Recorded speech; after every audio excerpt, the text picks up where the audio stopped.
About time England won a World Cup, isn't it? You are watching and listening to Chris and Leicester Till I Die TV. Watch us on YouTube. Listen on your favourite podcast platform. Or ask your smart speaker To play the podcast Leicester Till I Die. Subscribe, like, follow, and join in now.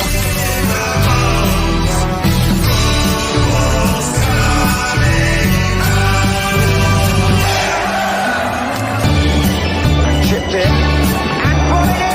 It's there by David Platt. England has done it. 2002 and they have seen it, and the next 10 years we're dreaming, but the golden generation in the hall. Humiliation against Iceland, but in Russia we start climbing. Now the feeling is our time is in the hall. Sing ooh la la. Lineker is in the middle.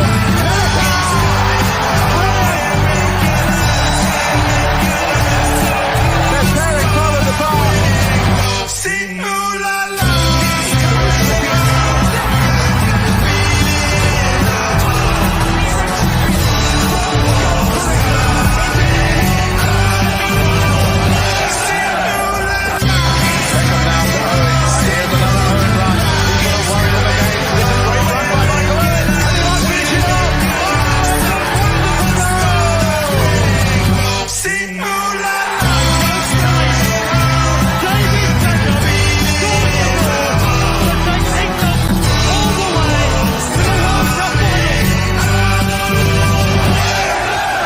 You're watching Leicester Till I Die TV. And it's live. Hello, good evening. How the devil are we all? It's over. That is it for another 4 years. Ooh. And then we're off to the other side of the world, America, Mexico, and Canada. Will that be as controversial? Will it be as good? What an ending.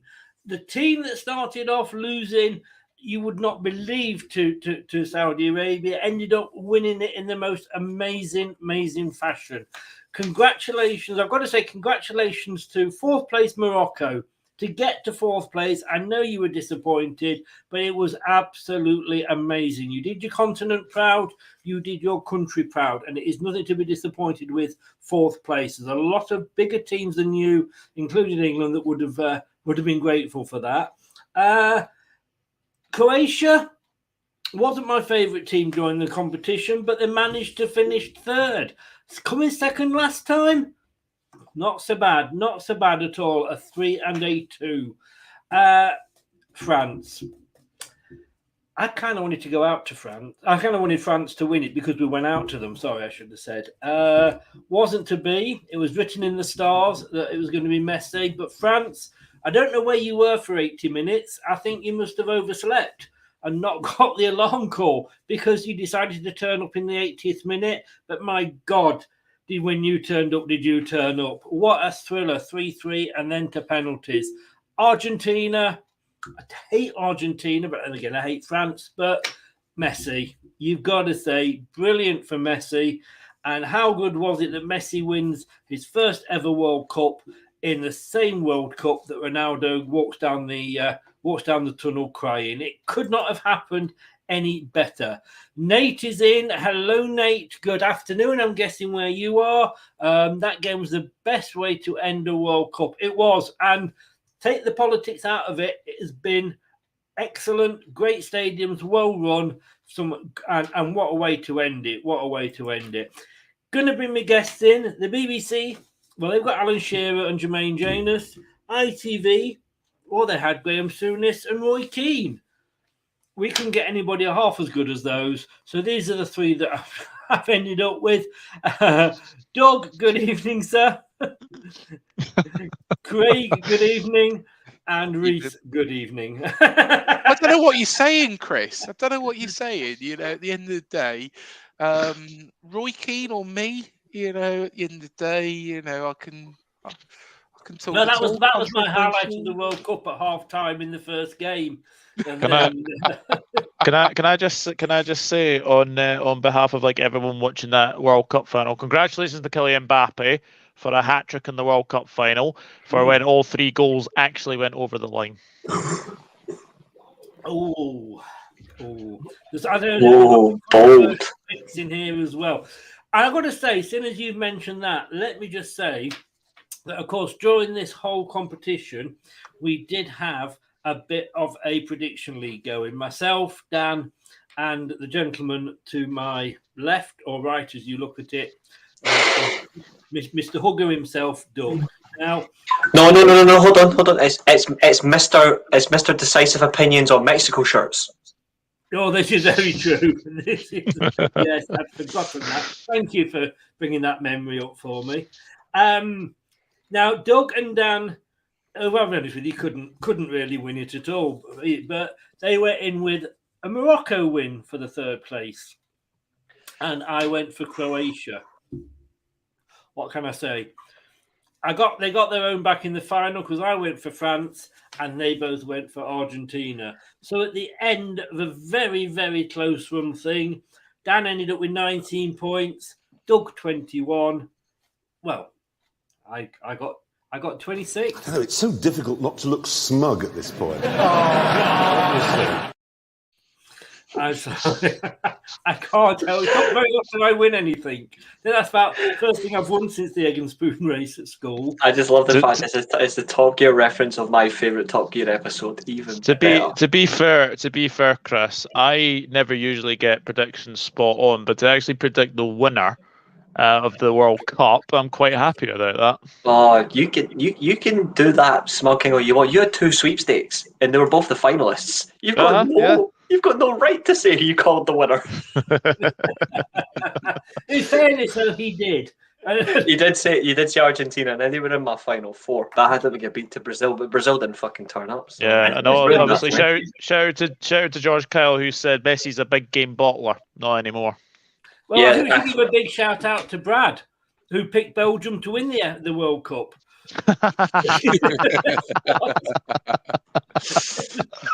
You know, yeah, what can I say? Evening, Brad.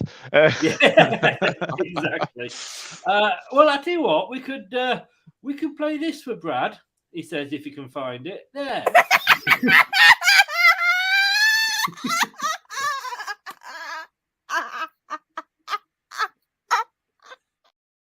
Oh dear, Brad. Oh dear. You can file it away there with North Macedonia. As your Oh, don't bring up North Macedonia. That brings me even more hell. I've got to say, Nate says, well, I mean, just very quickly before we get into the main part of the show, that final today, it's up there with, for me, probably one of, well, apart from 66, but that final would be one of the best ones ever. I'm going to ask you, Craig, because you've been very quiet up to now. I'll give you a chance to speak. Would you say it's up there? If not the? Taking out 1966, which of course I wasn't here for. Can't remember. You know, I was only 5. Come on, I don't know. But 500. I would actually say. Oh, yeah. I would actually say that. I would actually say it was probably the best World Cup final. The reason being is Argentina, who after that, and I watched that game against Saudi Arabia, and after that game, I thought Argentina were going to do sweet FA. What they did in that game today, they come out of the traps. Di Maria was fantastic. Messi, well, you know, it was his last chance to win this. Yeah. So I think they flew out the traps. I've got to say, Alexis McAllister, if he's staying at Brighton, I think that they've got another thing coming. I think outstanding. January, I think he'll be gone.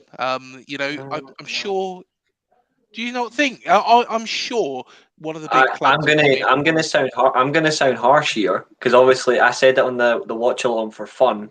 Chris will remember this. I said you look down the names: Messi at PSG, Alvarez at Man City, and then you've got Martinez at Villa, McAllister at Brighton. But I didn't see McAllister for 90 minutes. I didn't see him do much at all that entire game except one tackle.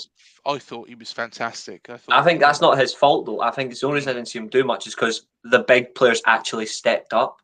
So he went under the radar. So I didn't see him for about 90 minutes. But that's not a bad thing. They did step up, and that's something in the early stages Argentina were lacking. But I thought they were outstanding. But then Mbappe was ignited, and that he was nowhere for 80 minutes, was he? I think Argentina did what, and to be fair, did what England did to Mbappe, and they just jolted him out the game. However, they managed to find a way to get him in. He was dropping a little bit deeper than he normally would do, and at that point, he was winning things in midfield, then running forwards with it. He was outstanding, and it was an outstanding World Cup final.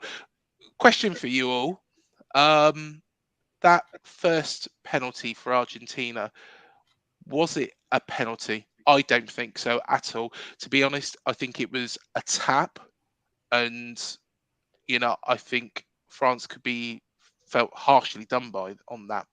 Great skill by Di Maria. That's something that me and Chris actually spoke about in the watch along. And Chris asked me the question of that, and I said flat out, no, not a penalty.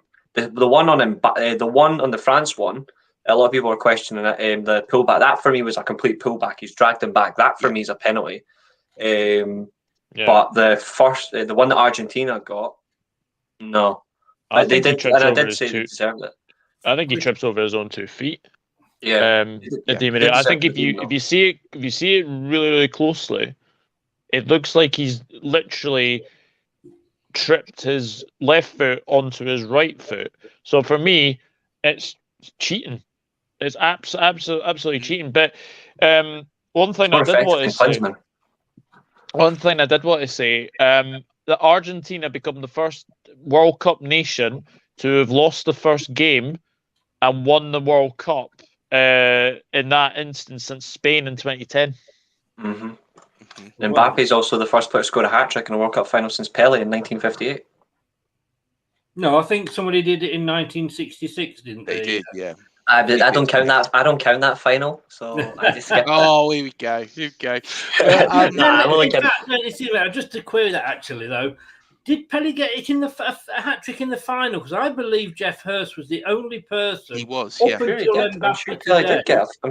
get a hat trick in the final. I don't think. Or did he get a hat trick in the Did he get a hat trick in the semi-finals? That I don't know. It wasn't in the final. Either way, I know he was on fire that tournament anyway. It's only I don't care about 66, as you can tell, because they're not on my list. Well, you have to give it to Lionel Messi because he's become the first player in World Cup history to score in the group stage, round of 16, quarter-final, semi-final, and final. Be careful, because if Ash appears in the chat, he might remind you of Jarzinho 1970. Just be careful. Yeah, but there was no round of 16 then. Still scored in every game, though. Anyway, that's because the rules. We are here Here's for the a question. reason. Here's the question. For a reason. Shut up, Reese. I was just going to ask one question. We are going to start. Otherwise, we'll still be here at 4 in the morning. Right, let me put you in some sort of order, because that's the order I'll go round. We'll start with Craig, go to Doug, and then we'll come to Reese at the end. And what we'll do is go through your top. So it's your top 10 World Cup teams of all time. So they don't have to have actually won it, but they've got to have just impressed you in that particular World Cup. Now, hopefully I have done the banners all correct. Knowing me, I probably haven't. We're going to start with... now, remember, we've got to get through 30 of these, so if you can keep it reasonably short, I would be very, very... Well, I'm sure we'd all be grateful so we can get to bed. But we'll start with Craig, and he went for... His number 10 was Germany of 2014, who actually obviously won it, didn't they, that year, Craig? Yeah, they did. I think that because if you remember back 4 years prior to that, they got to the semi-finals, and I believe, if I'm right in thinking, it was Spain that they were knocked out Lost by. lost 1-0 to Carlos Puyol's head. Yeah, and back in 2014, they were on fire.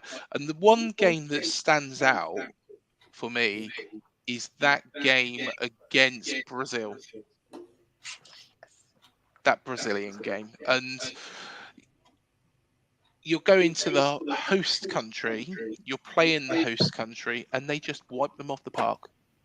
Just absolutely wiped them off the park. They were fantastic. And, that's why that they're there. Joachim Low, love him or hate him, see the memes of him dotted around. I think he was a fantastic manager, really. I mean, that was the 7-1 drubbing, wasn't it? It was, yeah. Yeah.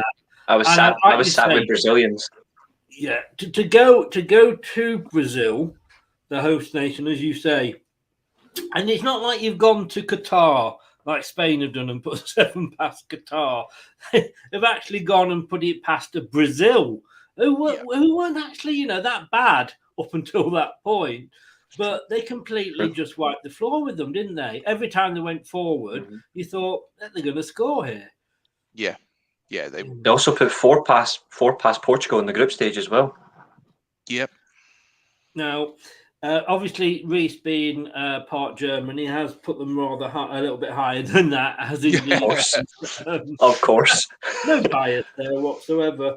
And I have noted, it has been noted that neither Scotsman has got an English team in his top 10. To be fair, the team in question you're thinking of, I would have put 11th on the list if I hadn't scratched out Hungary as well, because obviously I took Hungary out the list as well, but that's because obviously I've never watched footage of 54, so it's not fair to put that team in. No. So that's Germany 2014 for Craig. Now then, Doug. You went a little bit earlier than that. You went to 1986 and picked out Argentina. Yeah.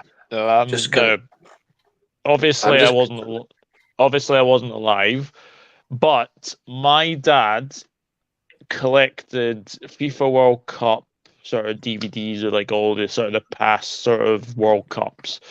So he showed me a lot of that 1986. What a team they had. I mean, Mario Kempes for one, but Diego Armando Maradona, may he rest in peace. And, he would be smiling down on Lionel Messi this evening. That team was just something else. And obviously, I know it has got the very controversial game in there, but I think Maradona on his day was just good as anybody in that tournament. He basically single-handedly won that tournament for Argentina. Mm-hmm. He also cheated, let's not forget.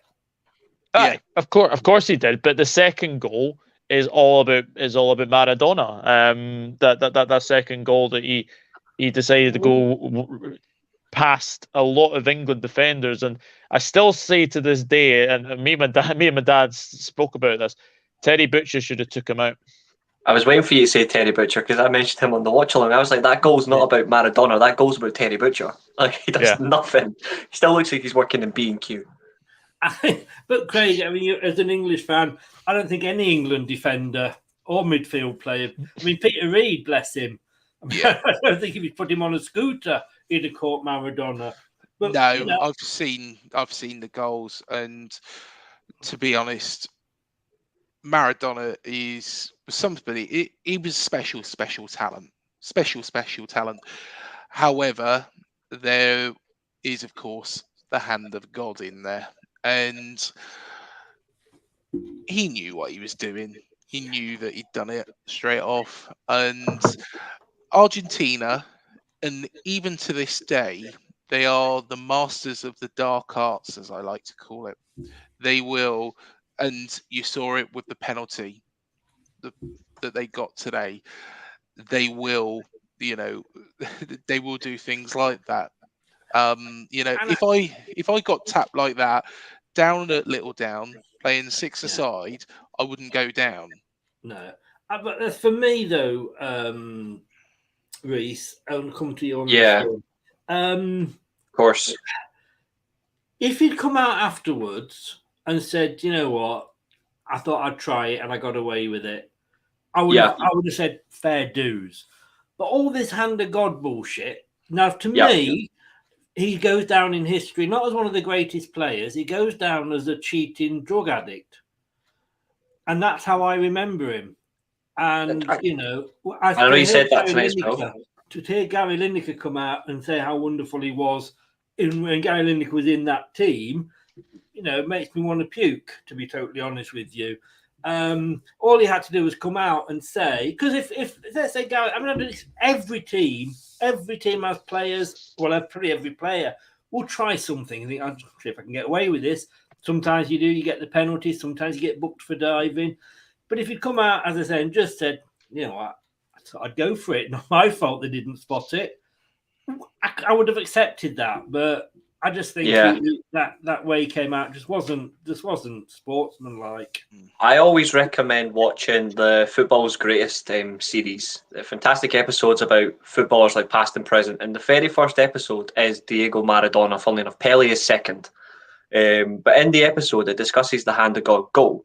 And his exact words were, building up to this goal, is prior to this, obviously there was the Falklands War. Argentines died to the English.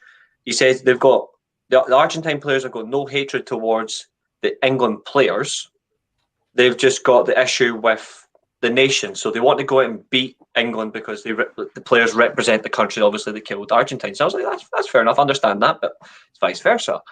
But he went, so I'm going to do everything I can to win at all costs. And he did all costs. Like, it's still questionable how he managed to outleap Peter Shilton, but we'll come to that eventually. But it's the fact is, like, he did admit it on that episode as well. And that episode got released in 2010 before he obviously managed Argentina to South Africa. But he spoke about that, saying, I went out all costs to win. Not because I hated English players, but I'm doing it for Argentina because of the reason being the Falkland War. I was at least he admitted it live on camera. I am going to resist replying to that because that's going to take us on another 2 hours. No, I'm not saying you should. But those are his exact words, and I do recommend watching it because it's actually a very interesting watch. It's about 26 minutes, but it's actually a really good watch. I still wouldn't like him because at the end of the day, no, of course not. They started it. I'm sorry, we didn't. You know, so that's both sides are at fault. I personally don't care about the Falklands War. It's got nothing to do with me. I wasn't born. But I don't. But you know, English people died as well. Let's not forget. It's funny how we're going earlys now because my team's about to be an early. Well, let's have a look at your team because your team in 10th was the Italian team of 1982. You've all gone for winners to start with, and I think there's a lot of winners in there. Tell us about this one because they beat Germany in the final. Yeah, I know. Way shocker! I picked one team against another. I know, but then again, for reasons being, you both, aren't you? So yeah, I picked this team purely for the way they went into the World Cup. Obviously, Sharia was playing sweeper. You had Dino Zoff, the oldest man to win the World Cup, by the captain of the Italian team in goal. You had Tardelli in midfield, and you had Paolo Rossi up front, who obviously gave us the famous celebration. The reason I picked this team, though, is because they were not even near favourites to win it. They were poor in qualifying. They were poor getting out of the group, but they built in really slow. And as you saw as well, they came up against a team, funnily enough, who are in my list. So I'm not going to say them, but they basically reminded them that you never play attacking suicide against the best defensive team ever played the game, which is the Italians. They are the best at defending. And obviously, everyone knows about the Brazil team. I assume everyone has probably got them in their list. If not, I'm disappointed, but I do. They battered that Brazil team en route in the quarterfinals, and then the semi-finals. When you get to the final, they play the German team, and everyone's thinking, well, Germany's just went and absolutely rinsed France with Platini. Obviously, Schumacher has knocked out Battiston. They've won on penalties. Surely the Germans are favourites to go and win the World Cup. You would think that. No, the Germans got ripped a new one by the Italians and it's the same way we've discussed about Argentina tonight. Like the Argentina team has just won the World Cup, where they were not great at the very start, but they grew into the tournament in the right way. This Italian team did, and they kept going through it. And the fact that it was Dino Zoff at 40 holding the World Cup as well is another thing as well. Because also this team, I believe, out of the starting 11, I think 7 or 8 was a starting 11 played for Juventus. Yeah, this is this is Baresi's tournament debut as well for the Italian team. Sharia's last tournament was Dino Zoff's. Tardelli and Rossi were just fantastic as well. And you had Mazzaro as well, another attacker who was very underrated for the tournament. But it was just the build-up of this team. And you had Bergamo as well. He was fantastic as well, playing in midfield. But I've watched so many games back in tournament football, and this is one team that I just had to include for the sense of it. It's the way you play the game. Yeah, was this where we qualified because we got a draw in Italy and Terry Butcher had blood down his. That's right. Yeah, it was. Yeah. And then you beat France in the first round. And I may be showing my age here, but you'd never get England Italy now in qualification, would you? Because they just kept. Sadly not. But which is wrong. I would put them together because you want to see the best teams go up against each other. Actually test your metal.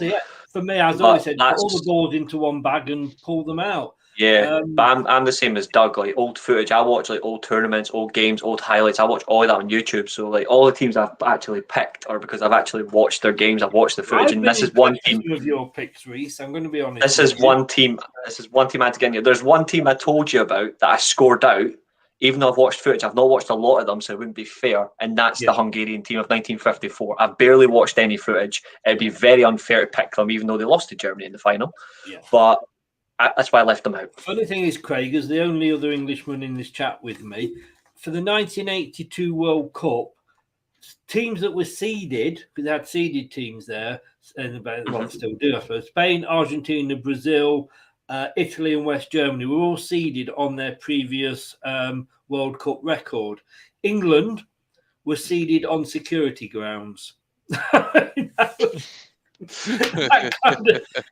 kind of sums us up, really, doesn't it? You know, especially obviously it was a time when hooliganism was rife in this country. We were the Millwall of the international set. Were we? Yes. Talking of England, though, Craig. And coming in if he can just get back to his things. For you, England 2018 is your 9th best team.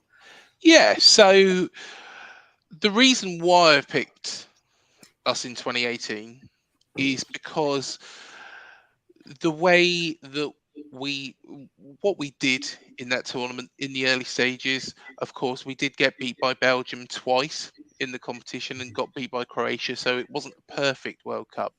But the Colombia penalty shootout win, and the big one for me was that Sweden win. We just brushed them aside. They weren't a bad side. They weren't a bad side at all. A lot of people will say that, we chose our way through that World Cup. I don't agree with that to a certain extent. I think that what we did was we played really, really well. Harry Kane won the Golden Boot.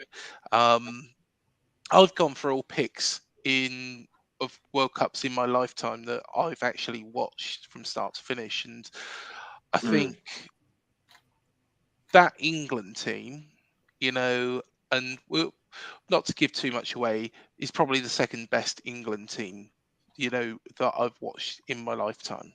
Some people will say, some people will say, okay, we've got Bellingham. I think this team is growing, during this competition. I would agree, yeah. But, should we have gone further than we did? I think France were just too good on the day. And that's why I think 2018, I think, we did well. I think we did well. A lot of players come together.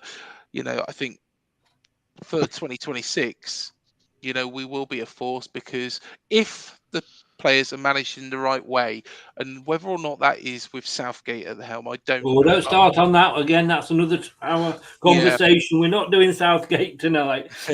But I think, you know, from what I saw, you know, in 2018, I think he got it spot on. The only thing was, of course, that Croatia game. You know, had we got through that, you know, yeah.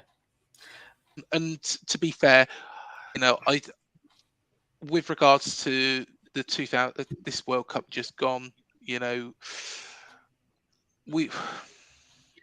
you know, should we have put up more of a fight? We were France? put out by the current world champions at the time. And going back to 2018, let's not forget that Harry Maguire scored as a Leicester City player. Yes. Just to prove that he was good before Manchester United bought him. But then again, you know, somebody has won the World Cup today who played for Brighton, and also somebody won the World Cup today. Let me have my moment. Playing for Villa. Who plays for Aston Villa. And if you look at Emi Martinez's career, he also played for, I believe it was Rotherham, Oxford and Reading. And can we also say as well that Arsenal rejected him, and he went and won 2 international trophies in a row. So Arsenal, if you're an Arsenal fan, well, let's have a look. So that is Craig's number 9. He's just a bit jealous that there's been no Bournemouth player that's ever scored a World Cup goal. Anyway, Doug, I'm sure there's been some Liverpool ones, Doug, but you're number 9. And how can we not forget them? Already, they get, well, this season, this World Cup, I mean, got to 4th. Morocco. Yeah. I think if there's any team I was to sort of take away from this World Cup, I think it's Morocco. I just think the togetherness of the team, a manager coming in 3 months after Ali Zozic was sacked, basically for having a sort of a standoff with their best player Hakim Ziyech, and you know, Hakim Ziyech in this tournament has been absolutely fantastic. I just think Morocco, defensively solid, defensively astute. They might not have played the most exciting football, but what they did is that they were very good defensively. They had a very good goalkeeper in Bono, and I just think if you have Morocco, like they just were the sort of the story of the World Cup. The Atlas Lions, the first African nation to have reached the World Cup, semi-final. Unlucky to lose. I think they kind of lost their legs in the last 2 games, but what a fantastic job Willie Regragui did for Morocco. Easy for me to say. But obviously the next AFCON is coming up very, very soon as well. I would not be surprised if Morocco are not the favourites for the African Cup of Nations, because I thought they were absolutely magnificent. Yeah, I mean, I'm so glad, because at the end of the third place playoff, some of the players kind of lost it, and I'm so glad that they didn't, if you like, and we didn't say, because I didn't want to remember them for that, and there would be, you know. I wanted to remember them for the dream, if you like. Like you say, not always the best football, but it was, you know, an underdog story. You know, like Bournemouth going, you know, doing their journey, Leicester winning the league. You need these in football, and as much as FIFA are trying to make it so that this doesn't happen, it's great when it does. Yeah, 100%. And you look at the teams that they beat. They beat Belgium. They beat Spain and they beat Portugal. I mean, which African nation can say that they've beaten those 3? Belgium, look, Belgium were poor. We can all agree to that. Spain weren't up to much after the 7-0. Portugal were all right. They weren't great defensively, but to beat those 3 teams just shows the steeliness in this Morocco side. So I had to include someone from 2022 because it's been a fabulous tournament, and Morocco were definitely one of my teams of the tournament. And we're not going to go far for Reese's at number 9. We're currently in Qatar. Might shock you. Going to South Korea and Japan for your number 9. and it wasn't again not a winner. Oh no, they were a winner. Sorry. I'm going to say this now. In my opinion, this is the worst Brazilian team to win the World Cup. Out of the 5 winners, they're the worst. But the reason they're in the list for me, is not the England win. Don't worry. The reason they're in this list for me is they went at the tournament. They weren't even classed as a favourite. Like they were just like the Italian team going into qualifying. This Brazil team were very poor in qualifying from the South American area. Like Argentina were stronger than them. Brazil weren't even questioned at all. So they came at the tournament thinking, well, what chance do we actually have? You had Ballon d'Or winners in Ronaldo. You had Ballon d'Or winners in Rivaldo. And obviously, unless you're a Turkey fan, then you'll never want that name mentioned again. You had Cafu at his peak. You had Dida at his peak. Gilberto Silva was one of the best players in the tournament. Unfortunately, played for Arsenal. Lucio was fantastic at centre-back. Roberto Carlos was phenomenal at left-back. And then obviously you had a future Ballon d'Or winner that stole the show in Ronaldinho. So, yeah, and obviously a young Kaká as well. Like, it was a great team in that sense, but it's out of the 5 Brazil teams, it's my opinion, it's the worst winner because they didn't really light up the tournament the way you would have thought. But as the tournament progressed, it looked like it was inevitable they were going to win it as well, especially Ronaldo obviously had 3 injuries within the space of 2 years. You thought he was never going to play again, and he comes and wins the Golden Boot, wins the Ballon d'Or after the tournament. And then you've got the excitement that is the 3 Rs, Ronaldo, Rivaldo, Ronaldinho. How's it going to turn out? And that's why they're on my list, because they turned up in a different way than most winners would. Every Brazil team has done it. Have either played really good football and they've looked decisive, or they've played a tournament style football. This team didn't know how they wanted to play. They just wanted to win. They wanted to prove the doubters wrong. And the fact that they went and done it by beating a very good Germany team as well, 2-0 in the final, who a year earlier as well got beat 5-1 of England. It's a reflection of where teams were. Like this German team, obviously they beat Saudi Arabia as well, massive scoreline to open the tournament. You had a good build-up throughout Brazil as well, and they had some good wins. Obviously, Turkey surprise package in the semi-finals to beat England, and they had a very good group as well. To then go and beat this German team as well is a reflection of that, and that's why I've got them. So I still think they are the worst out of the 5 Brazil teams to win it. They're still a Brazilian team that won it differently, and they tried to do in 2014 with Scolari the same way as before, but it just didn't have that. It just didn't have that feel that 2002 side is a lot better than a lot of other people's best sides. Yeah. Let's be honest. Yeah, but that's why the game for me. That was the tournament where Seaman got lobbed, wasn't it? It was, yeah. Ronaldinho goal and assist.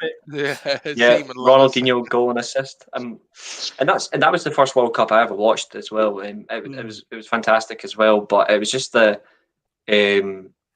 it was just great to see Ronaldo win it. It was good to see Ronaldo win it because obviously he was busted with his ACLs and his knees. It was great to see him win a World Cup, but it brought difference to the World Cup, a different way of playing for Brazil, and that's why I've got them in the list. Even though they're the worst Brazil team, win it in my opinion. Fair point. Gary Lineker mentioned that earlier, Craig, and he said so. Ronaldinho said that he meant it, and he says, knowing how good a player he was, he gave him the benefit of the doubt. I don't think it. You know what's funny is I don't think he did mean it. See, when you look at the angle, I think it was a cross. He's not going to deny it, is it? Let's be honest. Nah, never. He also got sent off. Watching it again, yes, he did get sent off, but I don't want to say too much on this one because I'm going to admit they are in my list somewhere. But I'll go into them in a bit more detail because, to be honest, I do disagree with quite a lot of the points you made there, Reese. But we'll get to your sort of wherever it is. Let's park that for a moment then. Yeah, park that bus. Do a Jose That's good Mourinho. opinion, though. That's good opinion. We should disagree. I like that. Yeah. Number 8, Craig. Argentina 2022, the current world champions as we speak. Yeah. So at the start, I thought they were very poor. After that first game against Saudi Arabia, I thought I was questioning whether or not they'd even get out of the group. I even did a video on my channel and said I can't see them getting out of the group. They're not that good, and they've just come into this competition. You know, the players that they've got, as we saw today, you know, was Martinez. You know, in that penalty shootout against the Netherlands, was outstanding, and he was outstanding today. You know, I think McAllister was excellent. They've got the best young player out on there. They've got the best player in the world. All this, and here's one. I'm going to open up something now. I cannot see how you can even make a comparison between Ronaldo and Lionel Messi now.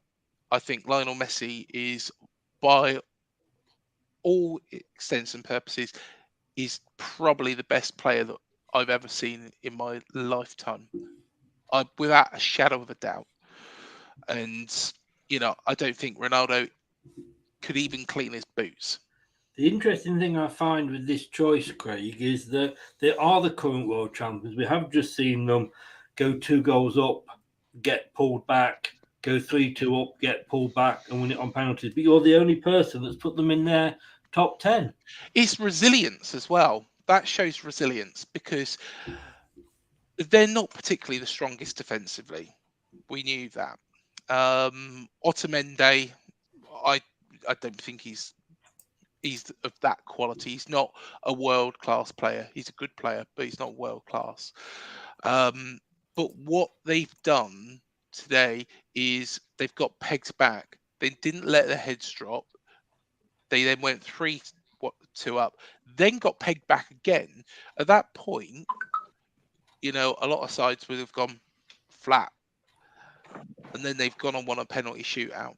They did it against the Netherlands. And I think that's why they're in there, is the resilience. And here's a question. I haven't checked this, but I reckon that they've probably conceded the most goals for a World Cup winner in history. I think they are, yeah. And I think that shows what they're all about. Messi was outstanding today. They brushed Croatia aside. You know, against Australia, they weren't particularly very good. Australia, of course, are, you know, a different sort of level to, you know, the big sides. But, you know, Croatia are no mugs. No. The Netherlands didn't really turn up for majority of the game, but they come back into it. But they showed that resilience, and I think that's why they've got to be on there. You know, I just wish that England had some players like they have. You know, what would we do for a Messi? What would we do, you know, for the young player? I'm going to be controversial here and say we probably wouldn't pick him for the first team, but that's your number. That's your number 8. Do you know what? I'll say this now. Why are we not picking Jack Grealish? Well, I know, again, we're going to go off on one, and it's I always do that on this show, Chris. I always do that on this show. You do, and that's why you shows when you're on a really 5 hours. But moving on. Now we're going to go to number 8 for Doug, and he's gone for the team that won the 3rd place playoff in 2014. Yeah, this team was just incredible over the pitch. I mean, Robin van Persie, you know, I know he was Manchester United at the time, but I've never seen a team dismantle that Spain side of I've never seen a team dismantle that Spain side like they did that day.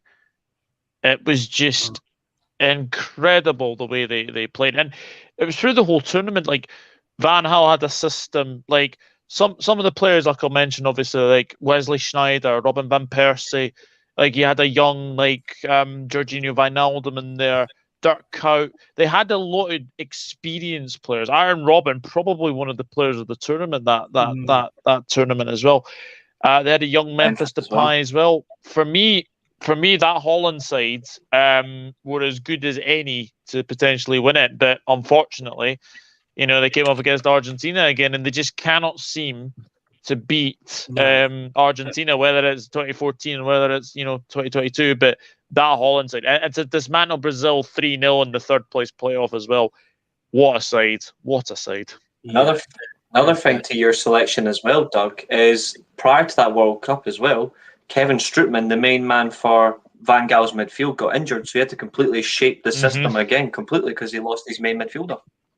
Yeah. I'm just looking at some of the names like Tim Krul, Newcastle, Michel Vorm, Swansea. Like this is how Leroy Fer, Norwich City. Like it wasn't so much sort of like superstars, but it was a team of like togetherness. It was a team of steeliness, and that Van Gaal side was just fantastic. So yeah, for me, they had to be in my list. Indeed.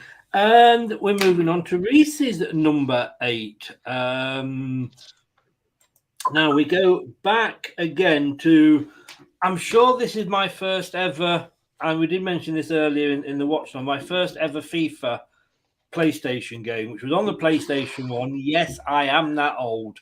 And you know what? I never made it to PlayStation 2. That's how old I was. I just got into PlayStation 1. And I'm sure this was on the cover. This was on the cover of PlayStation 1. And you have gone, let me just get into this, France from 1998, the winners.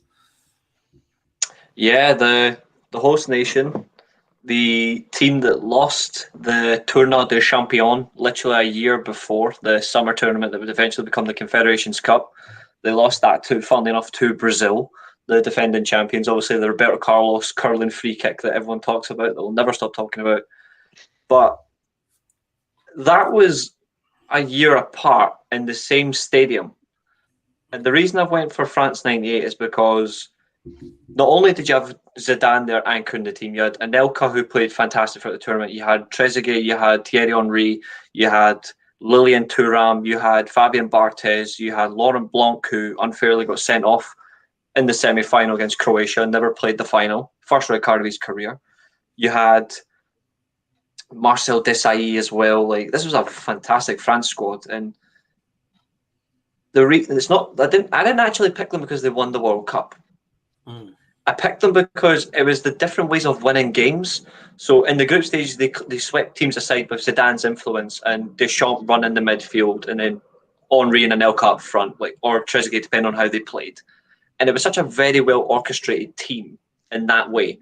But then, if you remember, Zidane also got a red card as well, and they had to rely on different ways to win. And it was because of Lilian Thuram. His first 2 international goals were in that tournament as well, and he carried them through. So that's and a lot of people think, well, no Zidane, France don't win anything. But you look at that, and they actually found different ways to win. They couldn't do it in 2006, but they'd done it in 1998, where they had that mentality. They had those players who are boxed in, who can play good football, but also defend really well. And they were also a fantastic host as well. And that is generally why they're in that slot for me. For those so many reasons around it. The round of 16, they won one of the few World Cup games that has been won by sudden death. Golden goal, Laurent Blanc versus Paraguay. Again, indeed. And first ever golden goal. I didn't realise that Croatia came third in that tournament because they put out... They did. Oh, they put out Germany. Sorry to mention that, Reece. They did. That wasn't planned. I promise you, that wasn't planned. Was that Daniel That's Suker? true. Yeah, Suker, yeah. And a very young Slaven Bilic was in that team as well. He's the one that got Blanc sent off. And I'm looking at the live checks I've got on TV. Yeah, Petit was amazing. Vieira as well, to a degree. They were all fantastic in that team. Like, that was such a strong team that there was no way putting past them.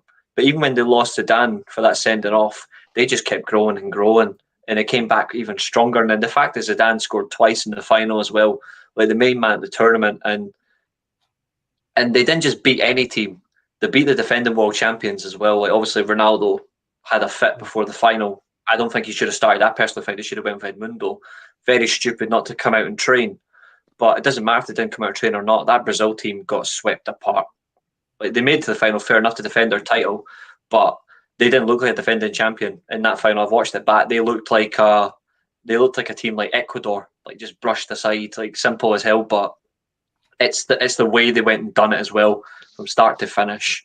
That's why they're in my list. They would have been higher, but there's some other teams there that I think are so much better, but they had to be in my list. Well, to a team that you've actually all put in your top 10 at different positions, but two of you have agreed. Yeah, two of you have agreed on the same position for this one. I never thought I'd get you lot to agree on anything, but it appears you have. So we'll start with you, Craig, at number 7. Number 7, 2010, the first World Cup to be held in Africa, and you've gone for Spain. To be honest, who won it after extra time? This could be a lot higher, because that Spanish squad, Xavi, Iniesta, Busquets.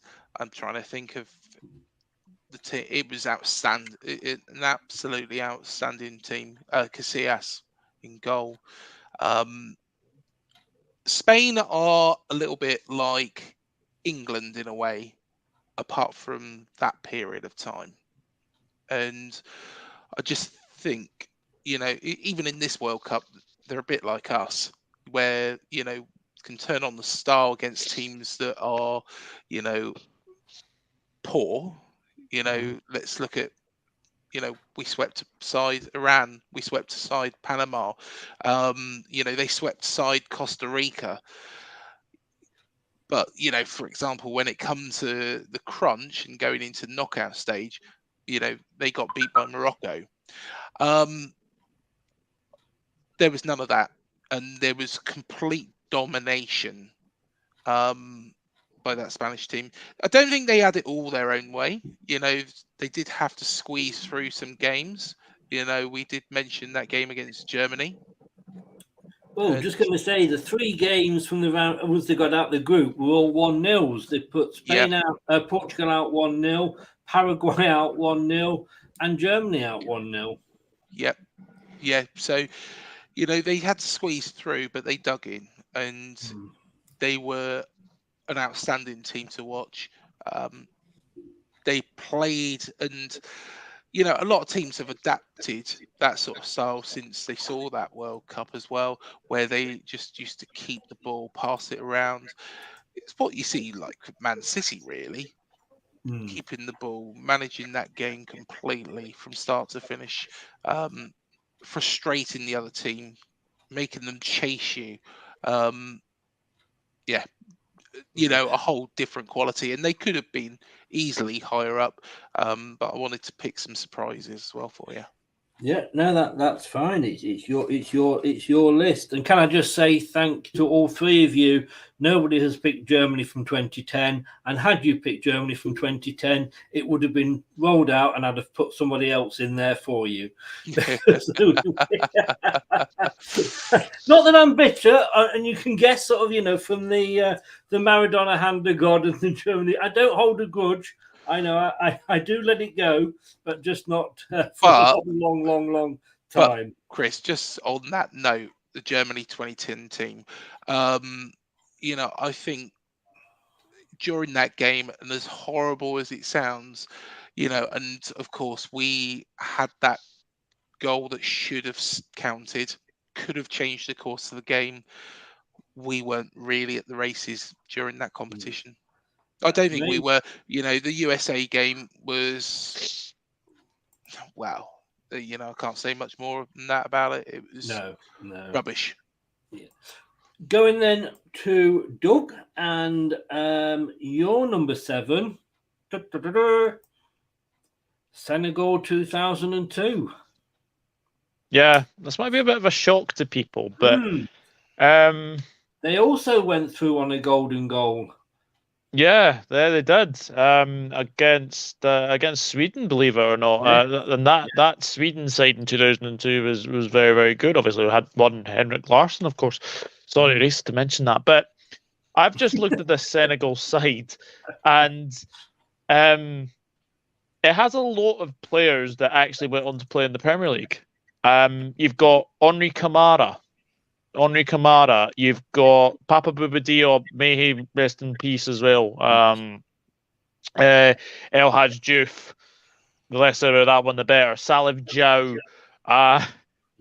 It's got a lot of good players in there, and the fact that nobody expected them to beat France, and let's be honest, they played really, really well in that game. They absolutely dominated France. I've never seen someone dominate France as much as Senegal did.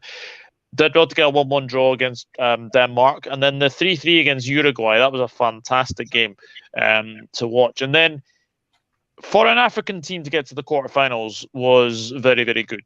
And it also had one Aliou Cissé, now the manager of Senegal as well. So they had a very, very good side. Again, might not have been the best to watch, but I have to say, on an entertainment value, they were right up there. Yeah. And almost like, God likes to, get revenge every now and again. After Senegal went through with the golden goal against Sweden, they went out in the quarterfinals to Turkey on the golden goal. Yeah. A Turkish side who went on to, they lost to Brazil in the semis. They beat Korea in third place and to win the third place title. And they had a certain, I believe. No, they didn't then. Ignore me. I was about to say something I thought was going to be very, very clever, and then realised at the last minute it wasn't. So I'll shut up. Now, I did say you guys agreed with Craig, which I say is a first on its own, and that is Reece, because he has also gone for Spain from 2010. Yeah, I'm not a big fan of this team at all.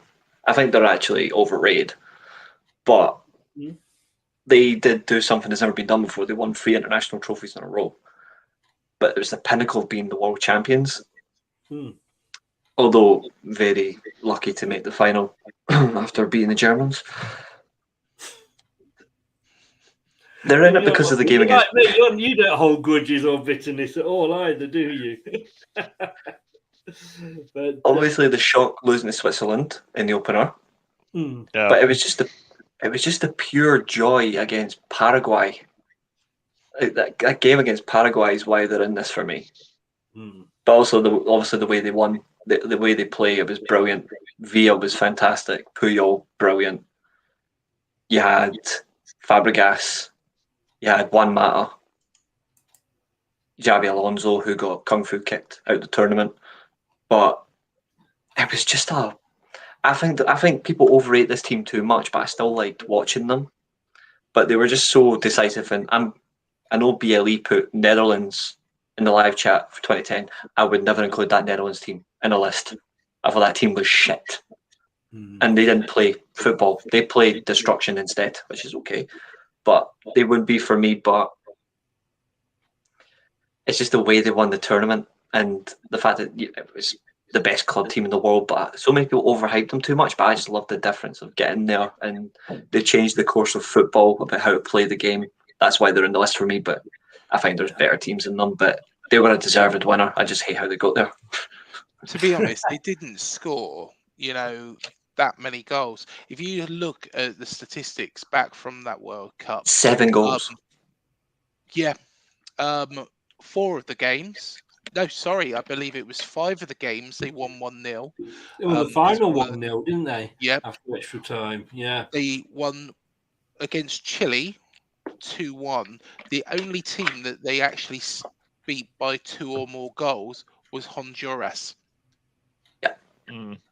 So, but it was the style. And to be honest, going into that World Cup final against the Netherlands, I personally thought they were going to win it all day long because of the style that they played, the control that they had over those games. So although, if you look back at the stats, beating Switzerland getting beat by Switzerland 1-0, of course, beating Honduras 2-0. beaten Chile 2-1. If you look at those games in themselves, really, it's because of the control that they had on those games, which is why I picked them. Agreed. And sorry, they didn't win 5 of the games 1-0 because, of course, Switzerland won the first one. So my error. But 1-0's 1-0. It's still a. I say it's still a. You win it. It doesn't matter how you don't care if you win it, do you? But funnily enough, on the last one there, Doug had gone for Senegal from 2002, and Craig, for his number 6, went for Senegal from 2002. Yep. So I remember this team coming into the competition.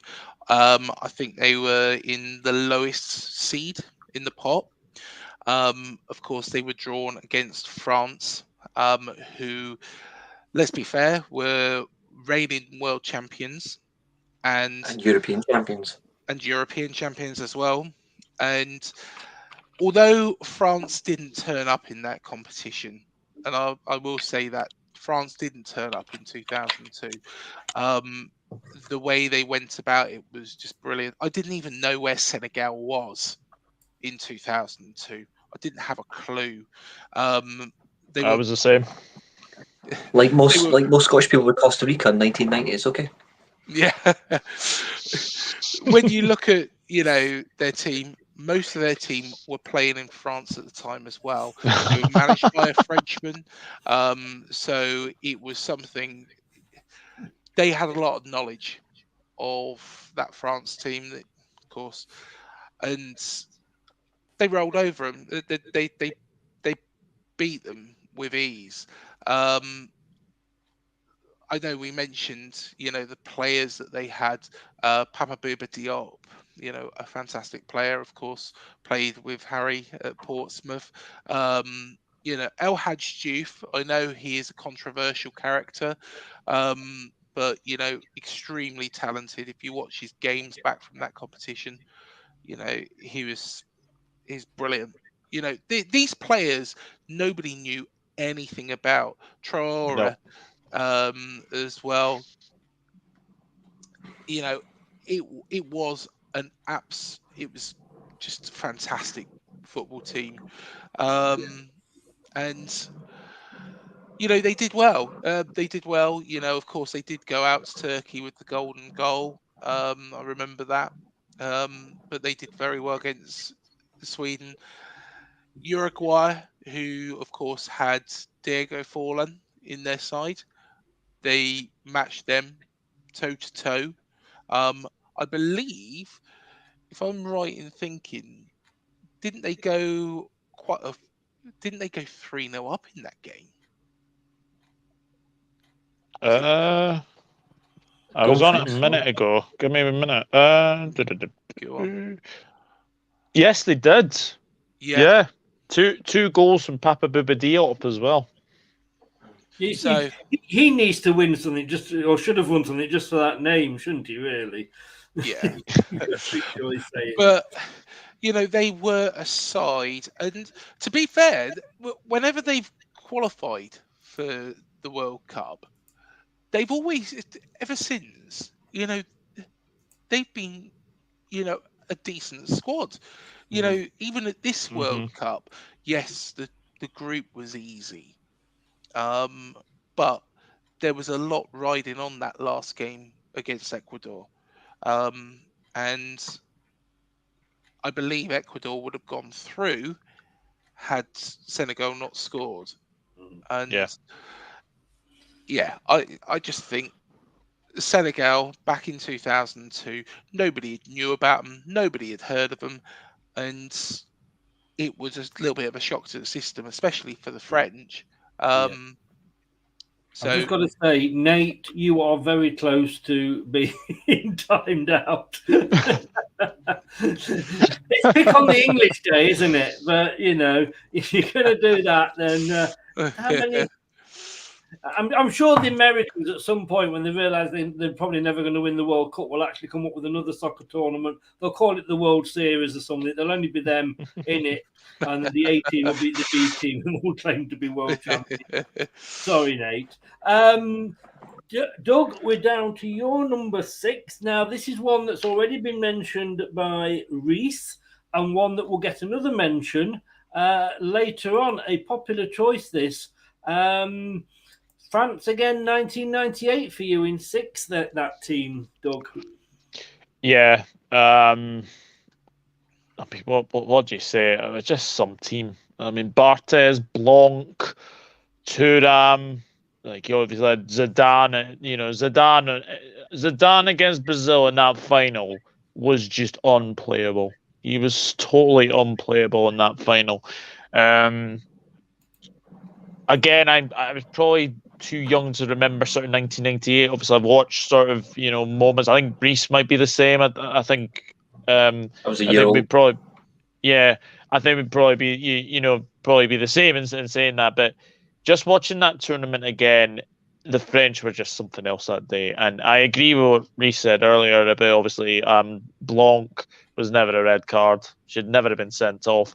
Thanks to Slaven Bilic, obviously got him sent off. And no, it was just, to then, go on and win Euro 2000 as well, golden goal as well, through David Trezeguet against Italy. I think the 2002 World Cup was kind of the start of the end of that France squads. Because I think you saw some sort of older players sort of retire from that team. But yeah, fabulous team, and for a team to dismantle Brazil in the final the way they did, and I would say again Zidane was unplayable that night. Yeah. Just on 2002 in France, I believe there was quite a lot of infighting in that French camp leading up to that, and there was in 2010 as well. 2010, yeah, they all turned on Raymond Domenech after he sent Anelka home for calling him I think he called him a bastard or something.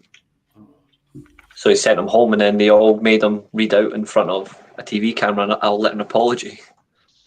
Well, yeah. I'm going to get in trouble for number 6. I'm going to get in big trouble.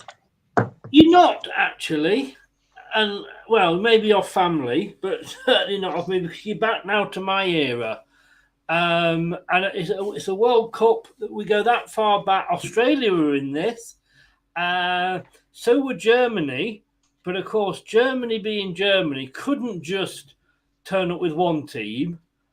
They had to have 2 teams in it, didn't they? Yeah, Mm-hmm. East and West Germany, who were actually then happened to... There's only 16 teams in this World Cup. That's how far back it is. And East and West Germany ended up in the same group. And East Germany won. Yeah, they met each other in the third game, 1-0 to East Germany. Yugoslavia, another club that's another country that is no longer here. Scotland actually were in this World Cup. Makes a change. Yeah, not for very long though. They did. Sorry, guys. They did what we call these days a Delamitri, and they did come home very, very soon. They did manage to beat Zaire on the way. They drew with Brazil. I've got to be fair to them, and they drew with Yugoslavia. That was, of course, the 9-0 to Yugoslavia, when the Zaire player decided he couldn't wait for the Yugoslavian player to take the free kick. Doesn't Zaire not exist anymore? Well, tell us all about it and your choice of Holland in 1974. Wow. Yeah. Now, my era. Now, I love this team. I love this team. That's why it pains me to put them so low. But I put them so low because they were the first team to lose back-to-back World Cup finals as well. But this team had everything. They were the best placed team in the tournament. They had the best player in the world by a mile in Johan Cruyff. Yeah. They had a fantastic manager, Rinus Mikkelsson, and total football came alive.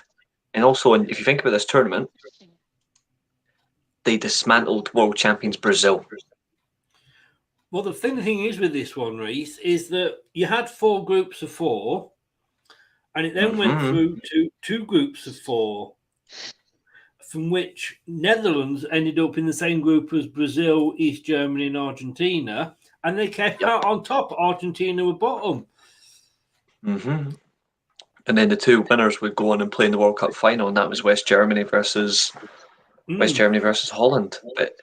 And obviously, World Cup final, Cruyff's famous dribble into the box, Jack Taylor, the first referee to give a penalty in a World Cup. England at least made the World Cup final in that way. I was about to say, who's going to say it first? What do you call an English World Cup final? The referee. Yeah, but well, it's a brilliant team. What does Scotland do after they've won? Scottishmen do after Scotland win the World Cup final? Of course, turn the PlayStation off and go to bed. Exactly. I have them 6th though because people regard them as the best team to never win the World Cup. Not for me. Yeah, I would agree with that. But they're not for me. No. But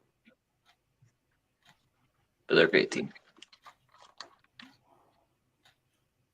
Why do you not think they're the best? Because I mean, they got to 2 finals.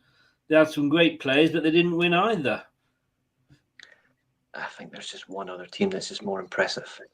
I've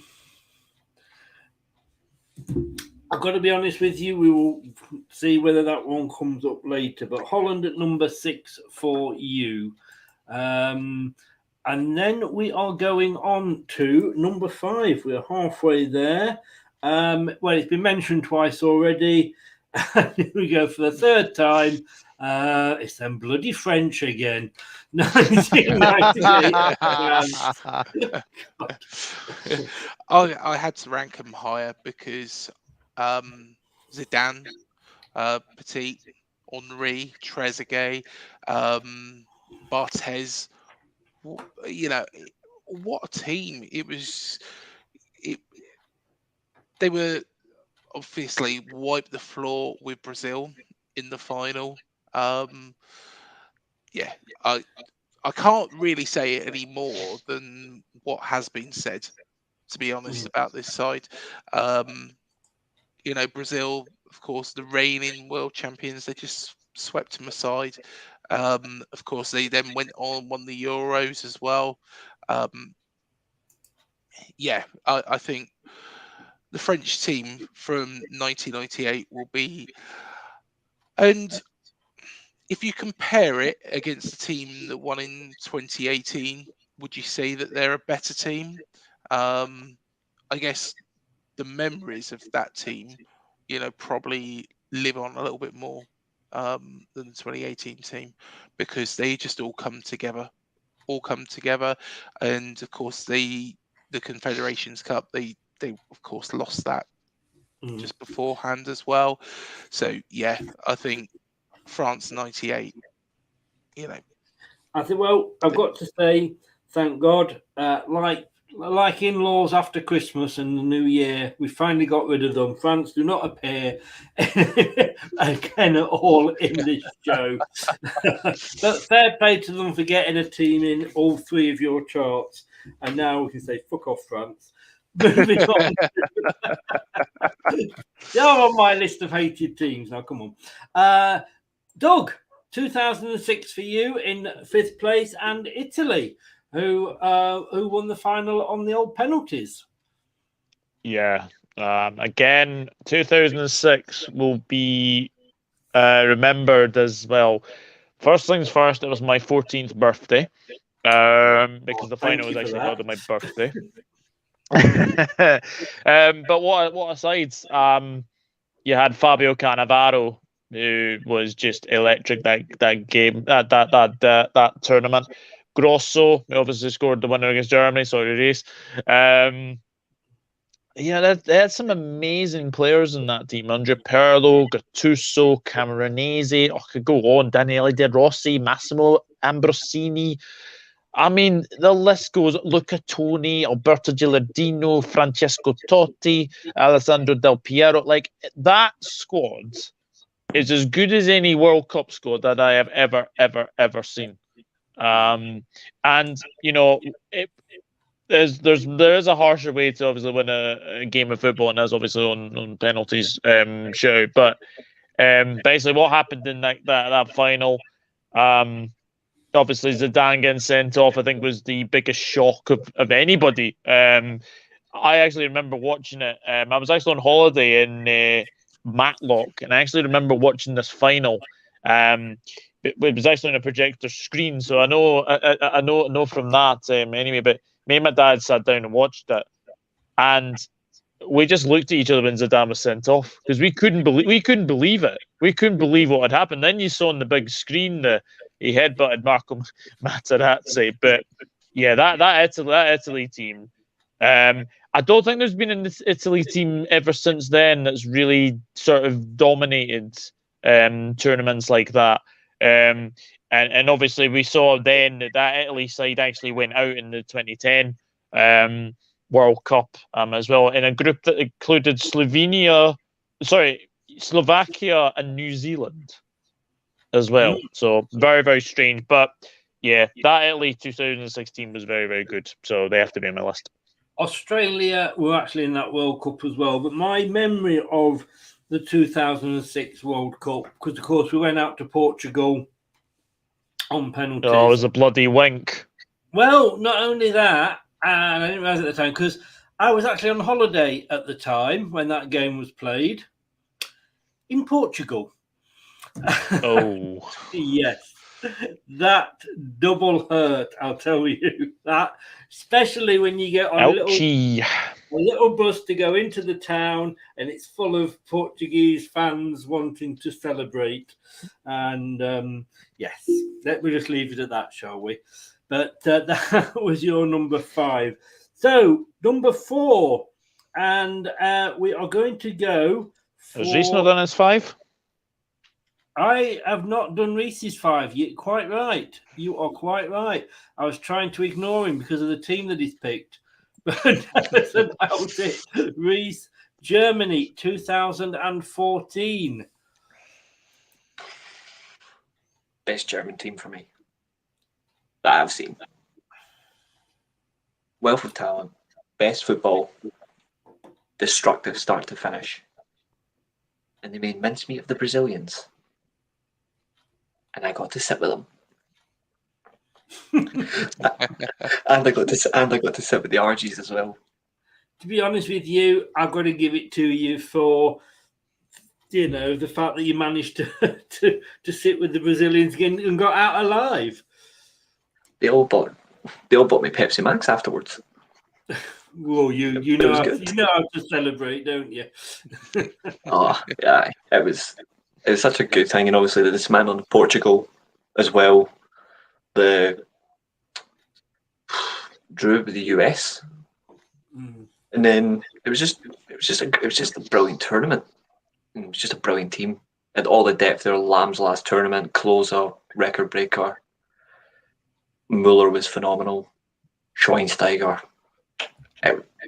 It was just the team for me. Superb team.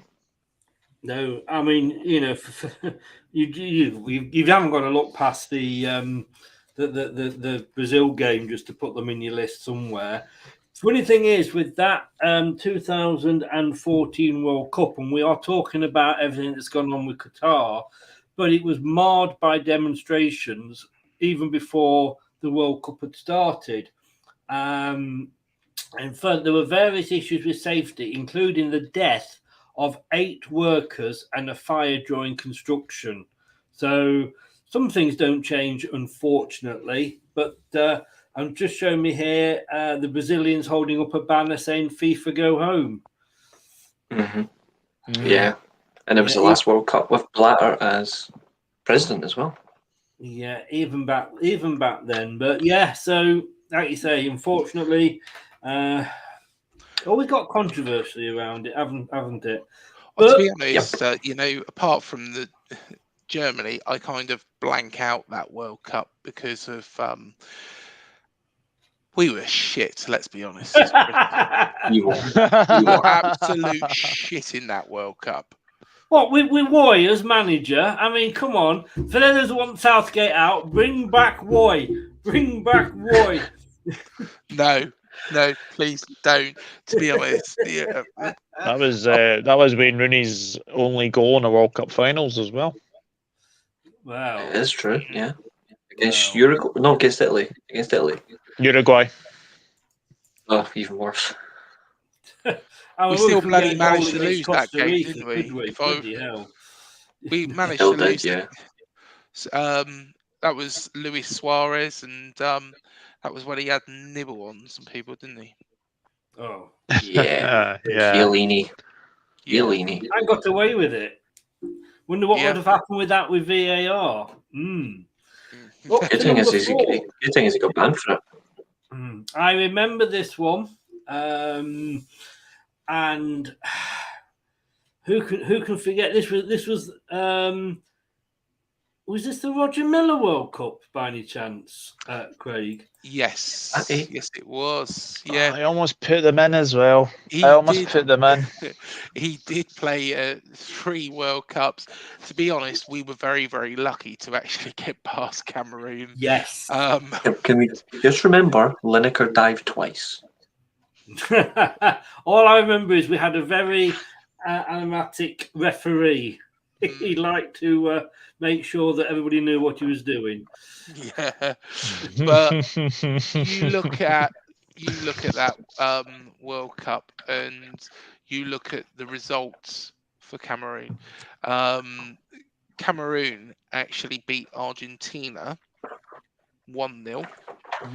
A team that contained Diego Maradona, Claudio Caniggia. Yep. And they had 2 players sent off, albeit one was, later on in the game. But they had players sent off in, I'm just on Wikipedia for this one, but 61st minute, and then went 1-0 up against and won the Bassi tackle. Yeah. And that Cameroon side was brilliant. Then, of course, Romania. You had George Hagi. Romania, remember back at that time, were a bloody good side. They were tipped to go far. Agreed. The Popescu, Hagi, of course, Roger Miller comes off the bench, which, to be fair, I don't actually think did he actually start a game in that World Cup? I don't think he ever did he? I think he was started in the 86, super sub, wasn't he? I think started in 86, but he didn't start in 90. Yeah, didn't start in 1990, but he scored 2 goals against Romania. In the second group game, they got thrashed by the Soviets. In the final game, but they'd already done it. Beat Colombia again. Roger Miller, scored 2 goals.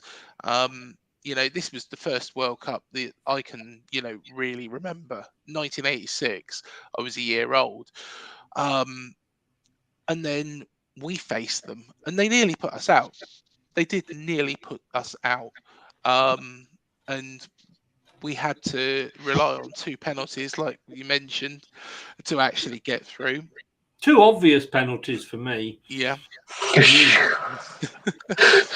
But that Cameroon team didn't, apart from Roger Miller, was there any big household names, would you say?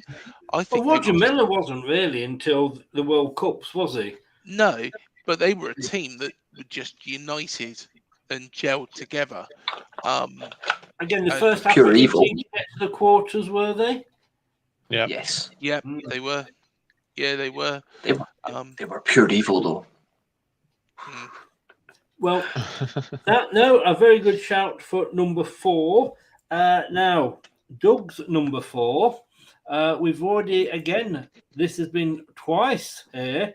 It came in at number 10 for Craig, and it came in at number 5 for the other Scot in here this evening, and half German. You're number 4, Doug. What can I say? What can I say about this team? You got it wrong. just a team that played some magnificent football. Had stars of they had a list of amazing players. Miroslav Klose became the all-time leading World Cup goal scorer in this competition as well. And the dismantling of Brazil was just incredible, absolutely incredible. So yeah, I mean, there's a lot being said about this Germany side, but probably one of the best Germany sides I've ever seen. Do you think that the 7-1 will go down in history as probably one of the biggest shocks? And we've had shocks. I mean, we've had Saudi Arabia, beating Argentina, and we've had USA beating England back in 1930. But I mean, 7-1, Doug. I mean, I don't think we'll ever see 6 or 7 goals in a World Cup semi-final ever again. I think that was just a one-off. It was just Germany playing some excellent. Were they like 5-0 up or something? It's 5-0 at half time. 5-0 at half time. Brazil made, I think, 5-0 in half an hour. Yeah. I mean, it was just to go through the timings of their goals. 3 goals in 6 minutes. 11, 23, 24, 26, 29. I mean, it was literally like a hot knife through butter. Every single time the Germans went forward that night, it was just like, well, here you go, goal. Yeah, it should have been more. Could have even been double figures. Could have even been double figures, but yeah. What I will say though, it doesn't matter that there was no Neymar or Thiago Silva. That Brazil team was still good. They had no excuse. I was about to say exactly the same thing. I mean, Julio Cesar in goal. I mean, just go through the David Luiz in defence, Gustavo, Fernandinho, Hulk, Oscar, Bernard, Fred. I mean, there's some good players in there, wasn't there? They were favourites. They were favourites to win it. They were big favourites. But I can go back to that quarter final. Was it Croatia they played? I think was it Croatia. They were very lucky to get through that. I think they played Chile in the quarterfinals. It was Colombia. Was it Colombia? I thought they were very lucky to get. I thought they were very lucky to get through that because we remember the Colombia side in 2014. That was a very, very good side, as well. Like that had sort of James Rodriguez sort of coming through. That was sort of the first sort of we knew of him. So, and they great took Germany in the round of 16. They had to have penalties to beat Chile. Yeah. I was going to say, when did they beat Chile? Last 16. Yeah. So yeah, but I mean, it's still, for me, it's the biggest ever shock. I think because of the teams involved, because of where it was played, which was obviously a semi-final. Just a huge shock for me. Yeah, I'm actually going to feel sorry for Gianni Infantino, who was obviously booed at the World Cup, because what is he going to say on No World Cup Day? Today I feel Italian.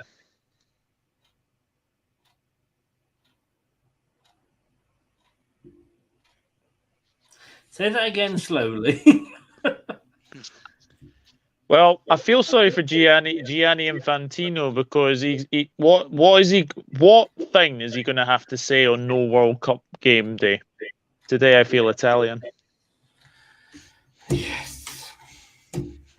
Wish I hadn't asked. I should have just let it go, shouldn't I? I should have just let it go. I wasn't going to give one of these tonight. I really wasn't, but it just deserves it. Let me find the right one for you, because that deserves I will look for you. I will find you. And I will kill you. Yes, with jokes like that, I definitely bloody will. Reese, bring some sense back to the show. In your fourth place, you've got 1982 and Brazil. The best team to never win the World Cup. Really? That team had everything. Bold statement, sir. 23 games unbeaten. Beat England. Beat Germany. Beat France en route to the final. Sorry, en route to the tournament. Get there. Play beautiful football. Get bombed off Italy. But it was just the way they played football was beautiful. And Socrates and Zico were just fantastic. So, yeah. I just have to say because of how good they were, but they got it wrong against Italy. But they just played the beautiful game. What point did they play Italy? Was it the because again this was when they had groups. The second group stage, last game. They lost 3-2. They did.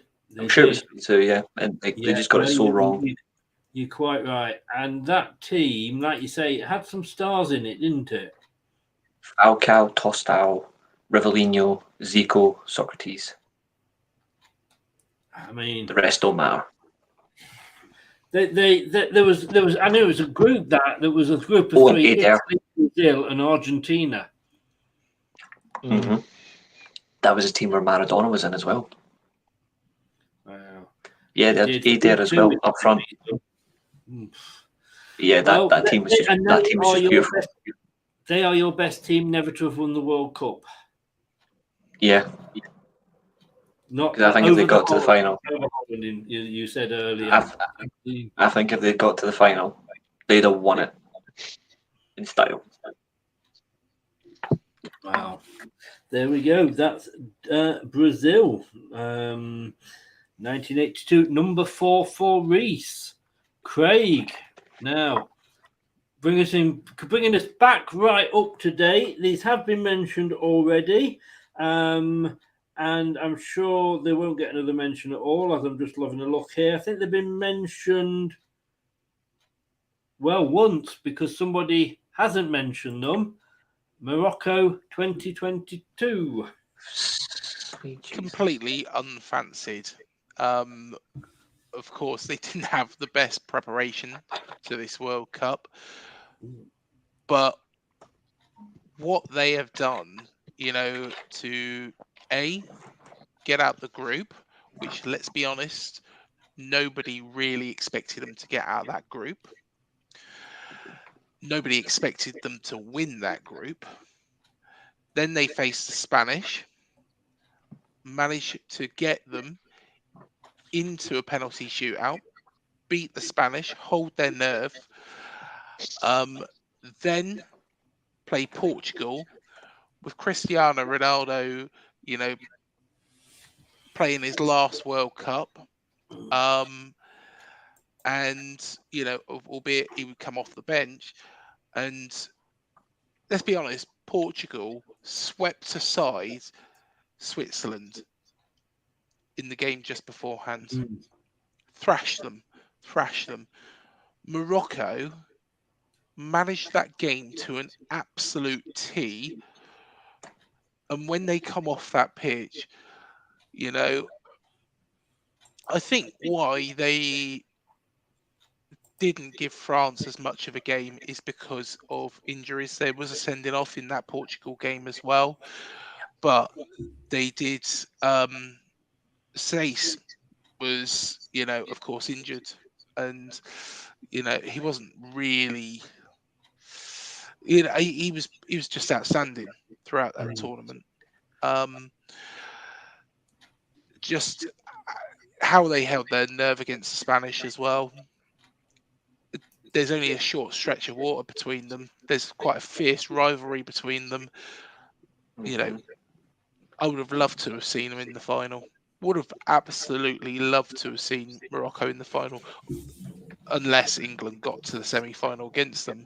But They were, yeah, just. I'm glad you added that bit at the end. Yeah, to be honest, Morocco, they've made their mark. They've made the mark for Africa. They've made the mark for the Arab world in this World Cup, and fair play to them. Will they be able to do it again at the next one? I very highly doubt it, but there was that togetherness, and sometimes hard work beats talent when talent doesn't work hard. And we saw that, in that Morocco-Spain game. They gave it their absolute all. You can tell Spain and Morocco, Spain are the better side, man to a man. But Morocco worked so hard against Portugal. They come off that pitch. They were shattered. They had injuries. They had a player sent off, but they still got that result. Unfortunately, I think the France game, because of that situation, it was just taken out of them. Let me ask this, because they made your number 9, Doug. They've made your number 3, really top 3, Craig. Looking at yours here, Doug, I can't see Morocco 2022 on yours. Obviously, it's all about opinions. Reason why you didn't maybe go for them? I had them 9th. You had Brazil 9th. No, that was me. No, I had Morocco 9th. Yeah, no, that's sorry, Reese. I said Doug had them 9th. Yeah, you had them 9th. Aye. Craig had them as obviously 3rd. Reese hasn't got them at all. I don't go for recent tournaments in terms of that. Right. No, I was just wondering if there was, just interested if you didn't, to see another point of view, if you like, I wasn't having a go at you. I don't know. I just thought I was hoping you would have another point of view, but we shall move on. They're the biggest, Chris. They're the biggest prize package at a World Cup. I think, Croatia. What Croatia have done, and remember they're a small country. Since 1998, I believe they have got. There was a statistic I saw, but haven't they got into the top 4 teams 4 times since 98? I might be wrong in that, but semi-finals. Well, yeah, World Cups. And sorry, 3. Yeah. I thought it was. So 3 semi-finals. They've got to 1 final. Croatia, over a period of time, aren't really that much of a surprise package. They've just done so well for a smaller nation. But Morocco was a complete surprise package. I had them going out the group at the group stage, and as bottom as well. Yeah. And it was just the togetherness. They are the biggest. I think they're the biggest surprise package at a World Cup, of all time. Yeah. Now, your number 3, and just making it into your top 3, probably took part in one of the most controversial games we've seen at a World Cup. If Maradona's Hand of God existed, I don't know what you would call this one, because this is Ghana from 2010. Yeah, what a sight this is. I mean, I can just list off some of the names that are in this team, and obviously my esteemed friend to my left will know a lot of these. Asamoah Gyan, who obviously went on to play for Sunderland. John Pansel, who was at Fulham in that tournament. John Mensah, who was at Sunderland. Sully Montari, what a player he was. Andre even had Andre Ayew. I think there was a wee stat. I think Andre Ayew had played at the last 4 World Cups. I think he has as well. Kevin Prince Boateng as well. It had a very a young Quincy Owusu-Ebi, I think was on loan from Arsenal. I think as well. But the thing is as well about that tournament is that Ghana were managed by a Serbian. They were managed by a Serbian called Milovan Rajevic, who they actually had Serbia in their group, and they actually beat them 1-0. Now, I remember this game because Serbia brought on a player called Zdravko Kuzmanovic, who actually conceded a penalty after a handball. Now, if you're talking about really unlucky substitutes, that is one of them. But during that tournament, you know, they drew 1-1 with Australia. They did lose 1-0 to Germany, but to be fair, Ghana did give Germany a very good game. Nate, sorry if you're in the chat. They actually did beat the United States in the round of 16 after extra time as well. Asamoah Gyan as well. And then, I mean, it's already been talked about, but one of the most controversial games I think we've ever seen. Yeah, the hand of Montevideo. It doesn't really ring the same way, but that game, I just wanted Ghana to win that game because of what happened. And do you know what? I think for me, this was when I decided that Suarez was a totally huge prick, because not having done that and cheated, and then asked me, moi, celebrate. He's then down the tunnel. Ghana missed the penalty, and he's celebrating. He's celebrating, yeah. No, and I'm thinking, God, why couldn't somebody just break your leg in the game and then you ended your career? I'm sorry, he is such a disgusting player. I can't stand the guy. I'd sooner have an evening with Ronaldo than him. That's how much I hate him. And I think the way he any celebration. Sorry? It wasn't just any celebration. It was 2 fists. Exactly. Now, don't you? You would go. You'd be sheepish, wouldn't you? You'd be going like, "Oh shit," and you'd be happy for your team, obviously, because they've gone through. But that was why it was so nice to see him crying this World Cup. I know, and the thing about that Suarez red card as well, it was in the 121st minute. So if Asamoah Gyan had scored, they would have knocked Uruguay out. And if I'm being honest, I think Ghana were the better team in that game as well. And did you say? And I don't know whether mentioned this, who I've mentioned it to before, but I think it was Laura Woods and the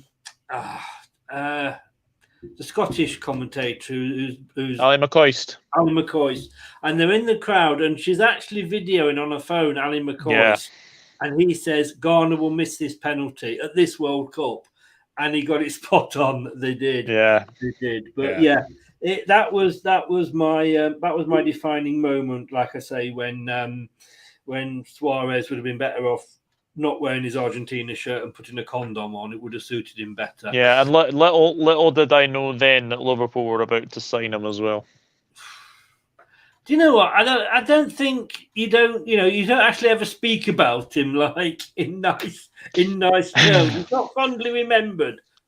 He was good to sort of begin with. Like that 13-14 season is probably the best individual season I think I've ever seen from a footballer. That he was that good in that season.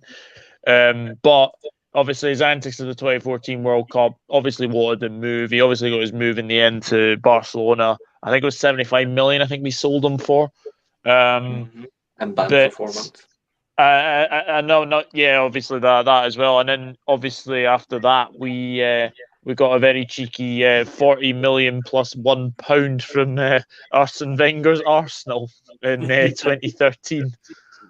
That was funny, to be fair. Yeah, but now Reese's top 3 and your third. Now, again, you're going back in time to where there were 16 teams in the World Cup, 4 groups of 4, and then 2 groups of 4 in the next round. But I've also noticed that this is the second World Cup where you've picked a team from a World Cup that England weren't in. Now, I like to give you the benefit of the doubt here, Reese, but I have a feeling that subconsciously you are piss-taking, if I dare say.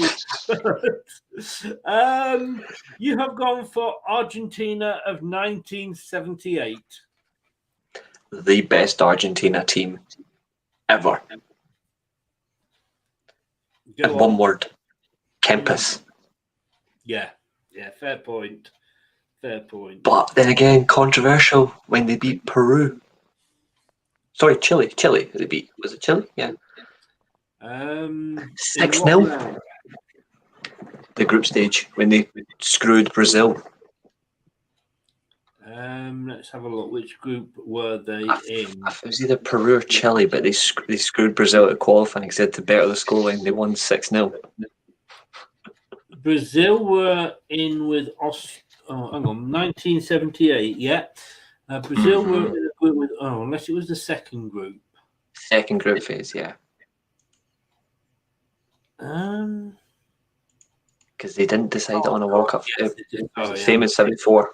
Yeah. They got 5 points. Brazil got 5 points. There was Poland and Peru in that group as well. Brazil beat Peru 3-0. Argentina beat Poland 2-0. Poland beat Peru 1-0. Argentina and Brazil drew 0-0. And then in the final game, Brazil beat Poland 3-1 and Argentina beat Peru 6-0. Yes, sir. And the Peru goalkeeper was born in Argentina. Really? You are not suggesting that there was a little underhand, something underhand going on here, were you? It was very, very political back then. Worse. But also, they got to the final and they blitzed Holland. And Kempis' goal was absolutely beautiful. When he tore them. The ticker tape World Cup? Yeah. Because talking about controversies, there was rumours going around that during this World Cup, and I don't know, but I had read this somewhere or seen it on YouTube as a conspiracy theory, that all of Argentina's games were played at night when it was cooler. Yeah. It was quite ranked. Yes, which is going to help them. I know it's hard. Viewers, I'm sorry, I know it's hard to believe that, a team like Argentina would do anything underhand or anything with their hands at all, really. But, But when you look at that team, though, that walked out against Holland with Kempis at the front, all mullets, they battered the Dutch. Even though it went to extra time, they still battered them. And Kempis' second goal was beautiful. It was goal of the tournament. And they are, for me, the best RG's team to win the World Cup.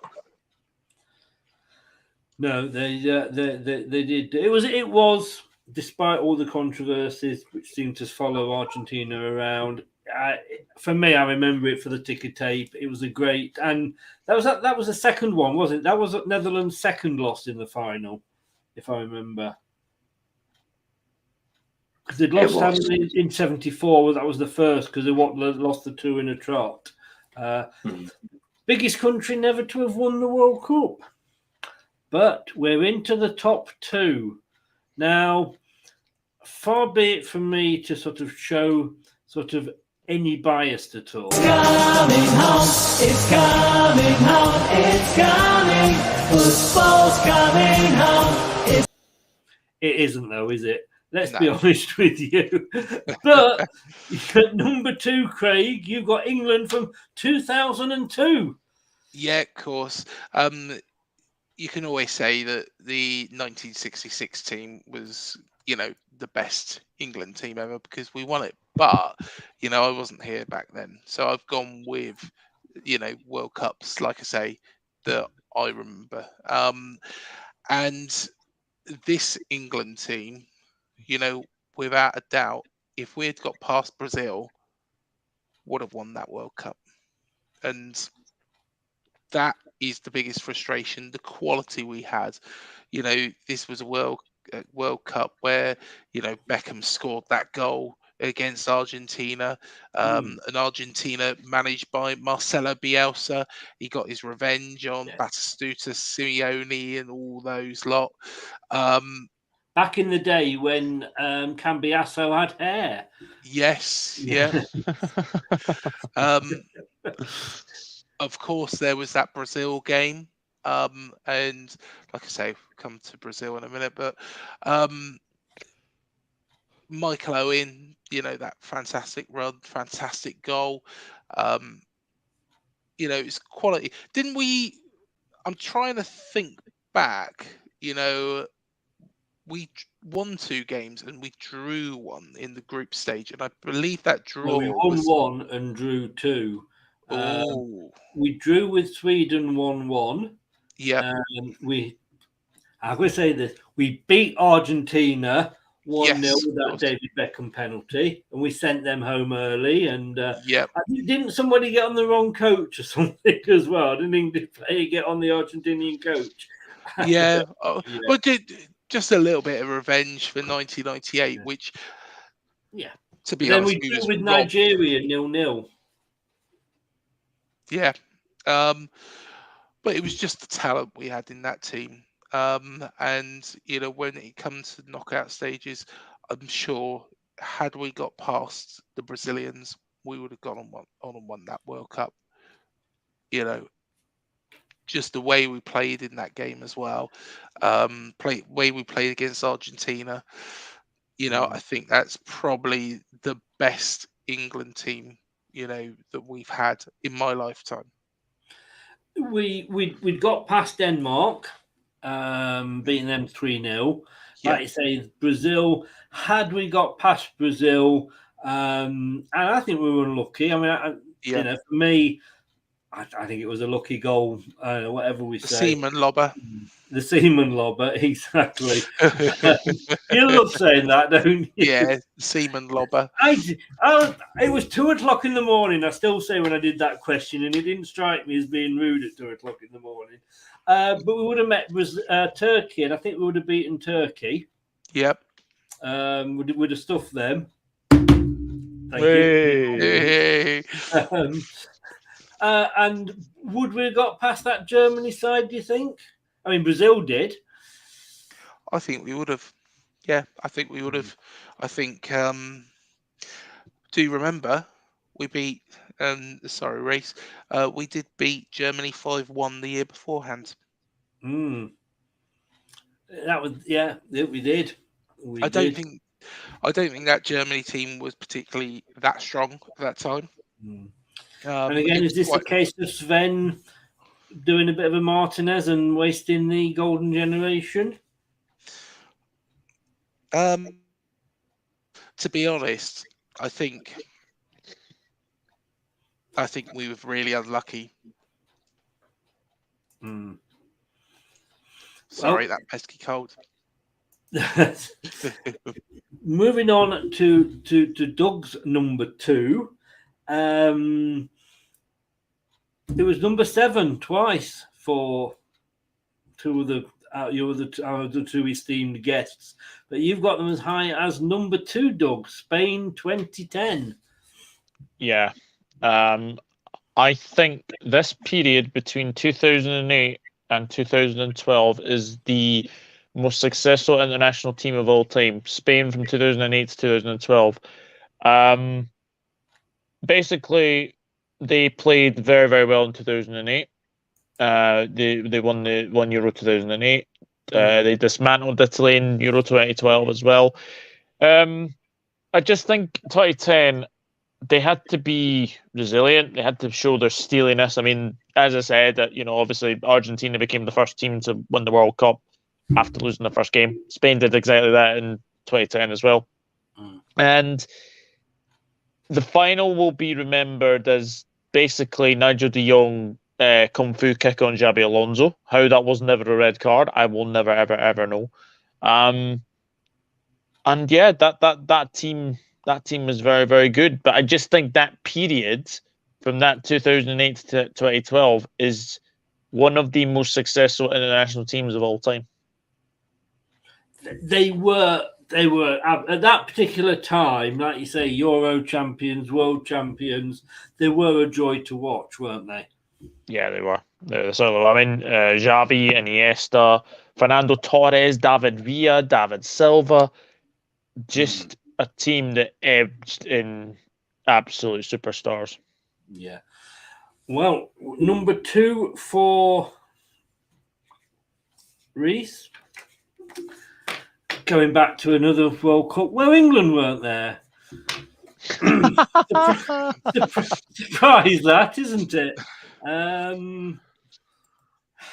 West Germany, 1974. You've gone for Holland from that one, and it was a damn good final. It's just the way they played, the way they won it. Great host. And Beckenbauer and Gerd Müller, what a partnership from back to front. And 7 players played for Bayern.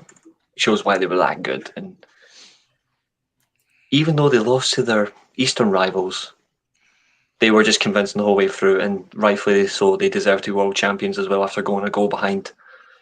Brilliant penalty converted as well. But it's just the manner of getting there, because they had in-house problems as well. That team never turned up as well because there was money issues before the tournament, and that changed. And then, the night before the tournament, they went in and they just turned up in style, and they just battered the whole way through their first World Cup. Sorry, their second World Cup, but their first on home soil tournament that they won as a host nation. Well, at least now short, for the sweet, like the Germans. I do know that you're number one. We were at that World Cup. But I think again you've gone for that particular team for a reason. But I'm giving you the benefit of the doubt here. Remind me never to ask him back on again, Doug. So we get into our first choices. So we've gone down. So Craig, looking at yourself here, you went 10 was Germany 2014, 9 England 2018, 8 Argentina 2022, 7 Spain 2010, 6 Senegal 2002, 5 France 1998, 4 Cameroon 1990, 3 Morocco 2022, 2 England 2002. Get in. Who has made it your number one? Reese. This was the team that you said weren't, particularly the strongest Brazilian team. I disagree with that. I completely disagree with that. You need to look at the players that they had at that time. Juninho is a player, of course, that I remember very, very well playing for Middlesbrough.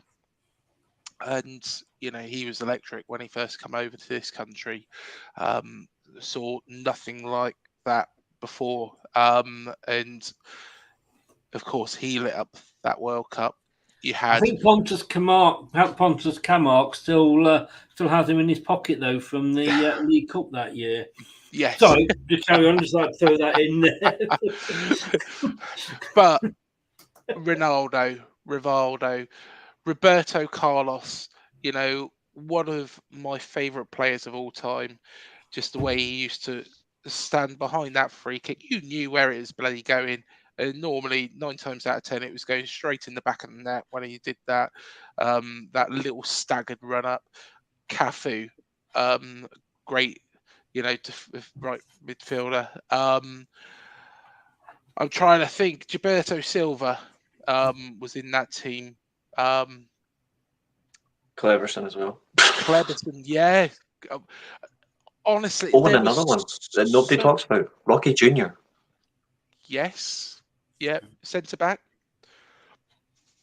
They were an outstanding team. I think by far the best Brazilian team I've seen in my lifetime. They come back after that defeat in France '98, which Ronaldo got nervous at that World Cup in that final, and just completely turned it around. And of course, who can forget Ronaldinho breaking onto the world stage? It was, I believe, Ronaldinho at that time, wasn't he playing for a Brazilian team? And it wasn't one of the big teams, was it? If I remember, he was playing for PSG. Was he? I don't think he was he? He joined PSG a year before. He did, yeah. Yeah, you're right. Yeah, you are right. Yeah. Yeah, I take that back though. Yeah, I think that Brazilian team just had so much quality all over the pitch. The fact that Kaka was there, believe it or not. It was just full of quality. This wasn't well. In fact, I'll save that question. But they are your number one now. Yeah. Moving on to Doug, and your top 10 was number 10 Argentina 1986, 9 Morocco 2022, 8 Holland 2014, 7 Senegal 2002, 6 France from 98. 5th Italy from 2006, 4th Germany from 2014, 3rd Ghana from 2010, 2nd Spain from 2010, and 1st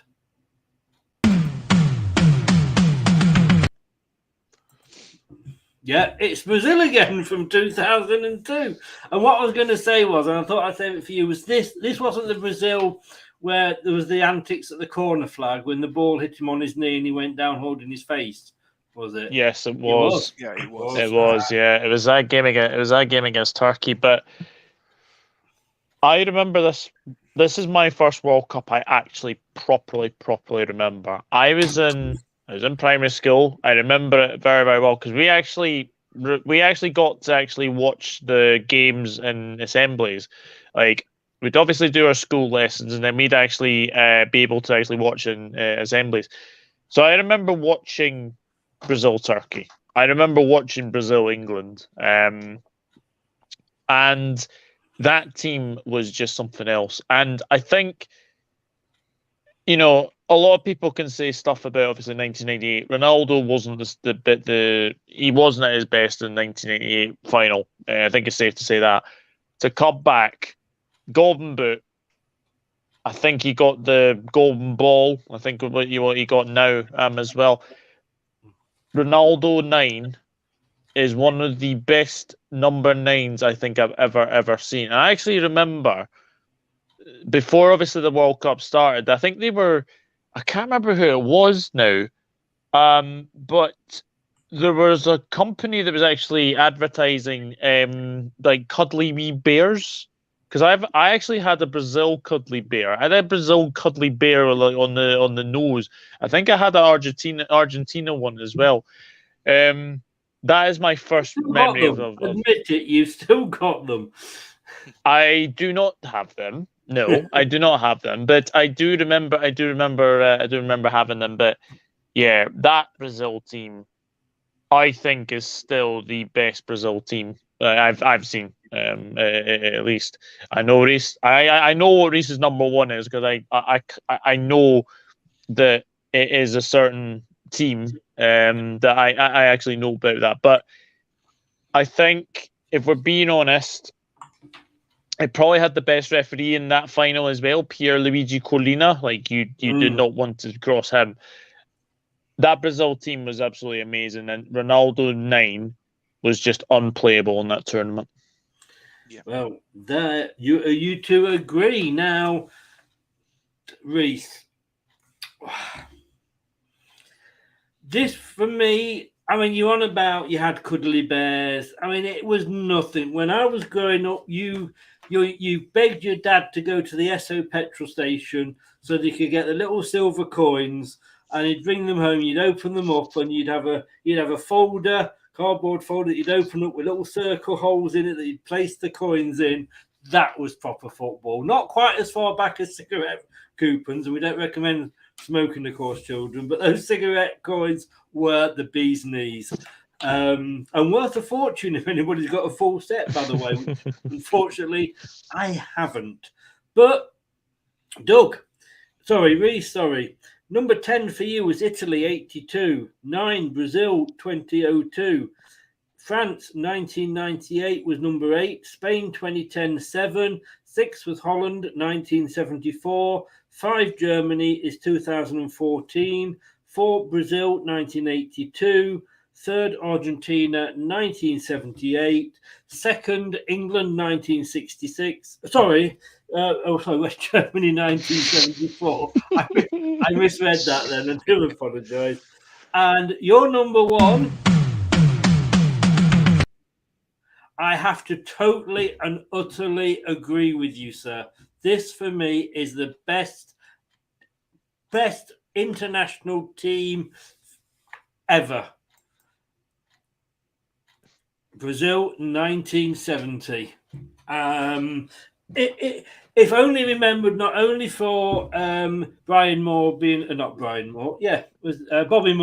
being accused of lifting something from a Mexican shop in the warm-up period before the World Cup.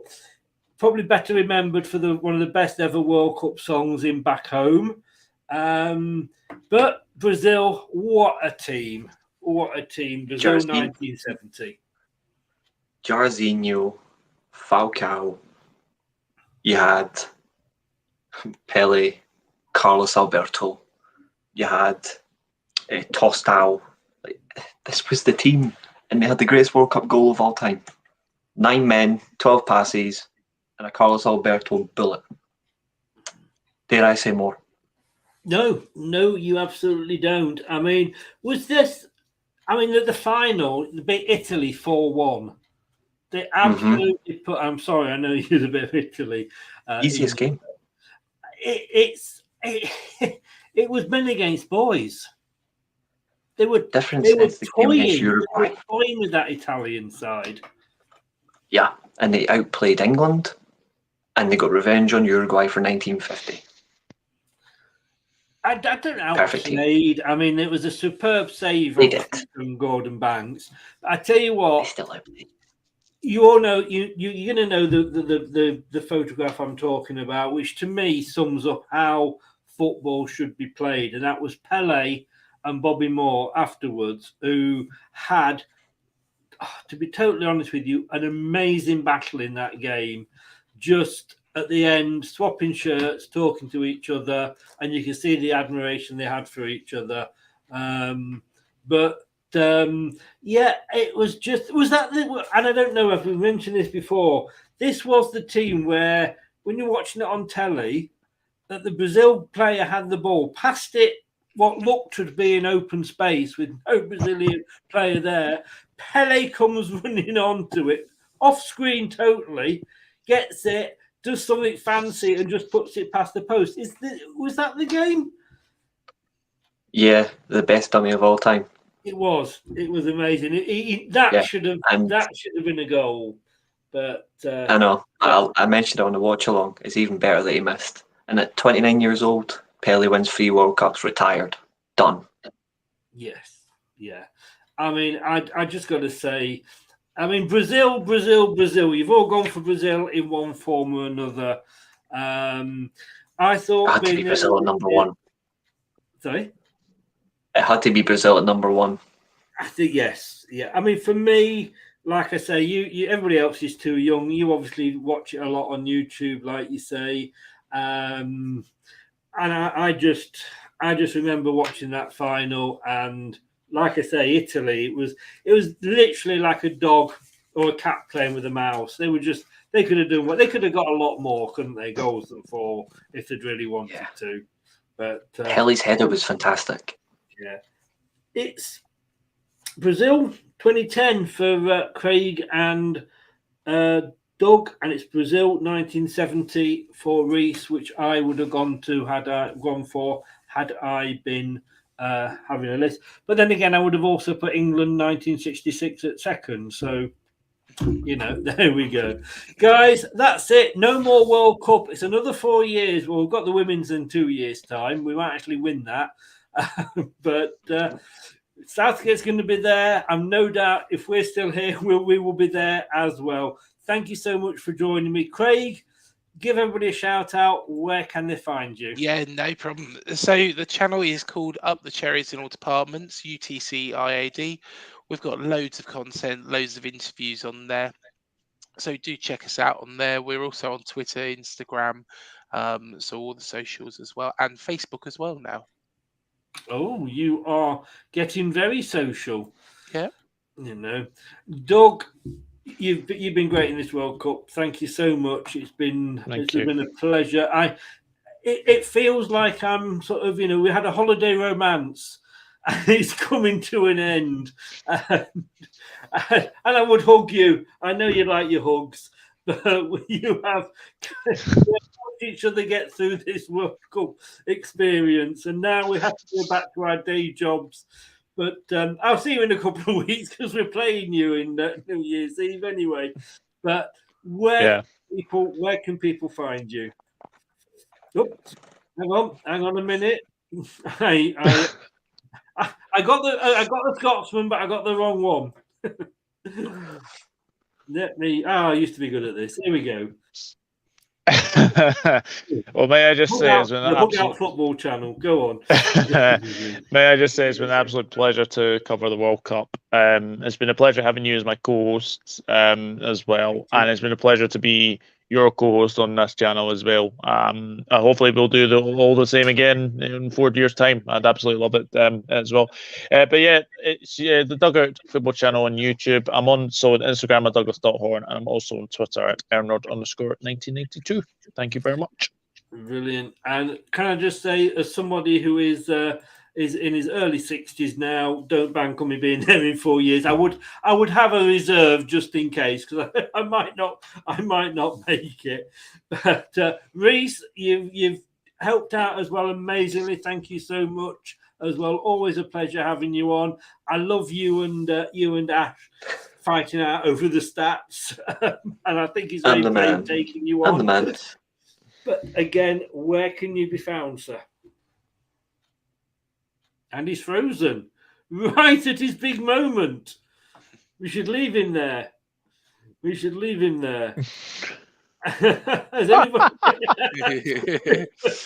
that's worth putting up again, actually. Let's just do that one more time. There we go.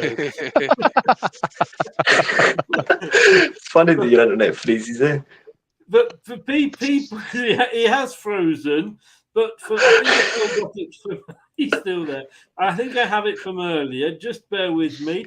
I can tell you this is where you can find Reece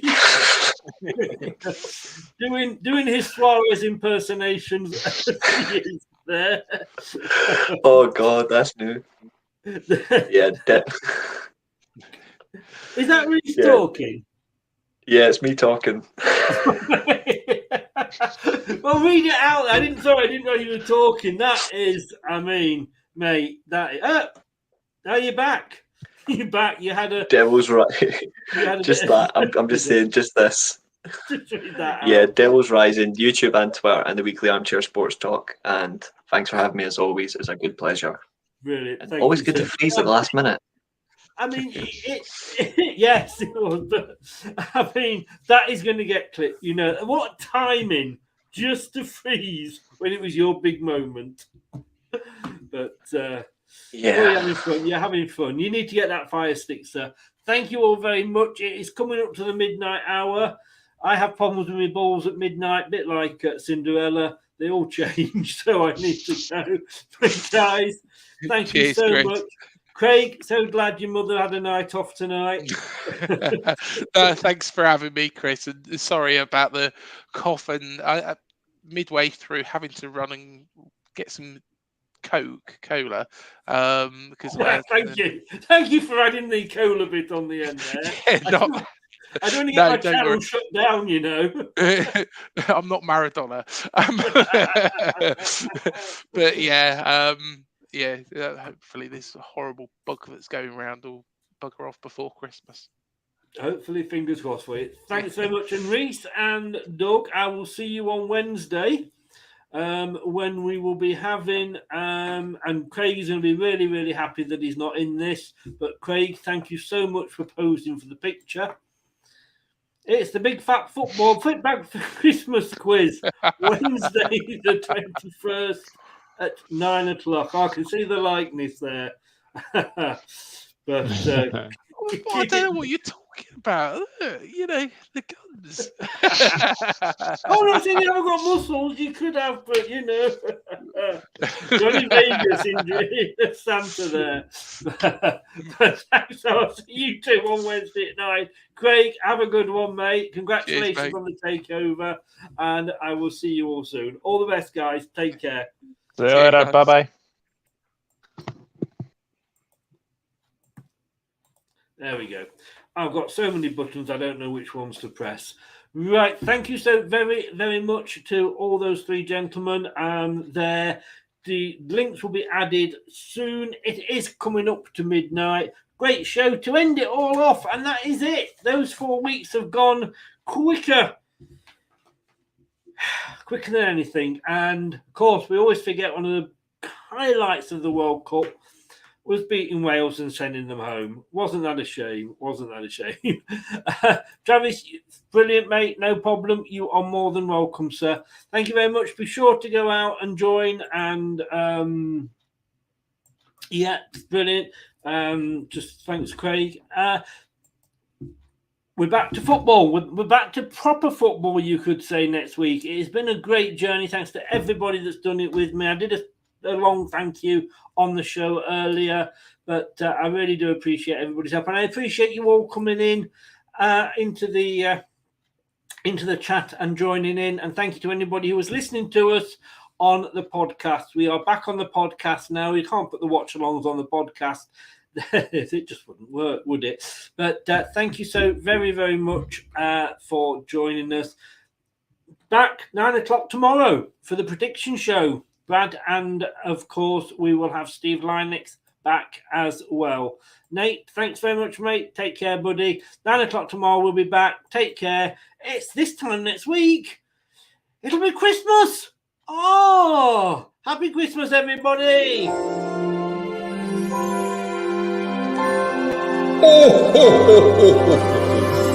you for watching.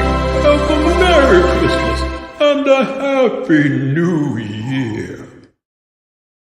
That's all, folks. Thanks for watching Leicester Till I Die. This is Chris saying goodbye and see you next time.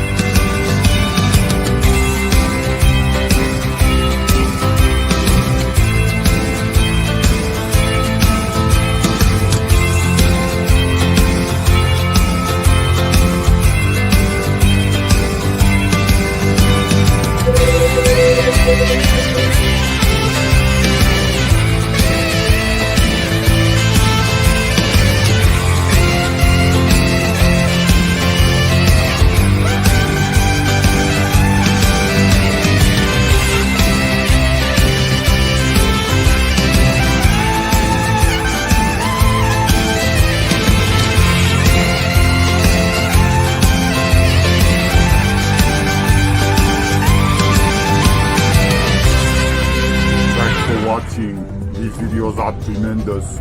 You better like them too, or I'll be back. Leicester Till I Die TV. They think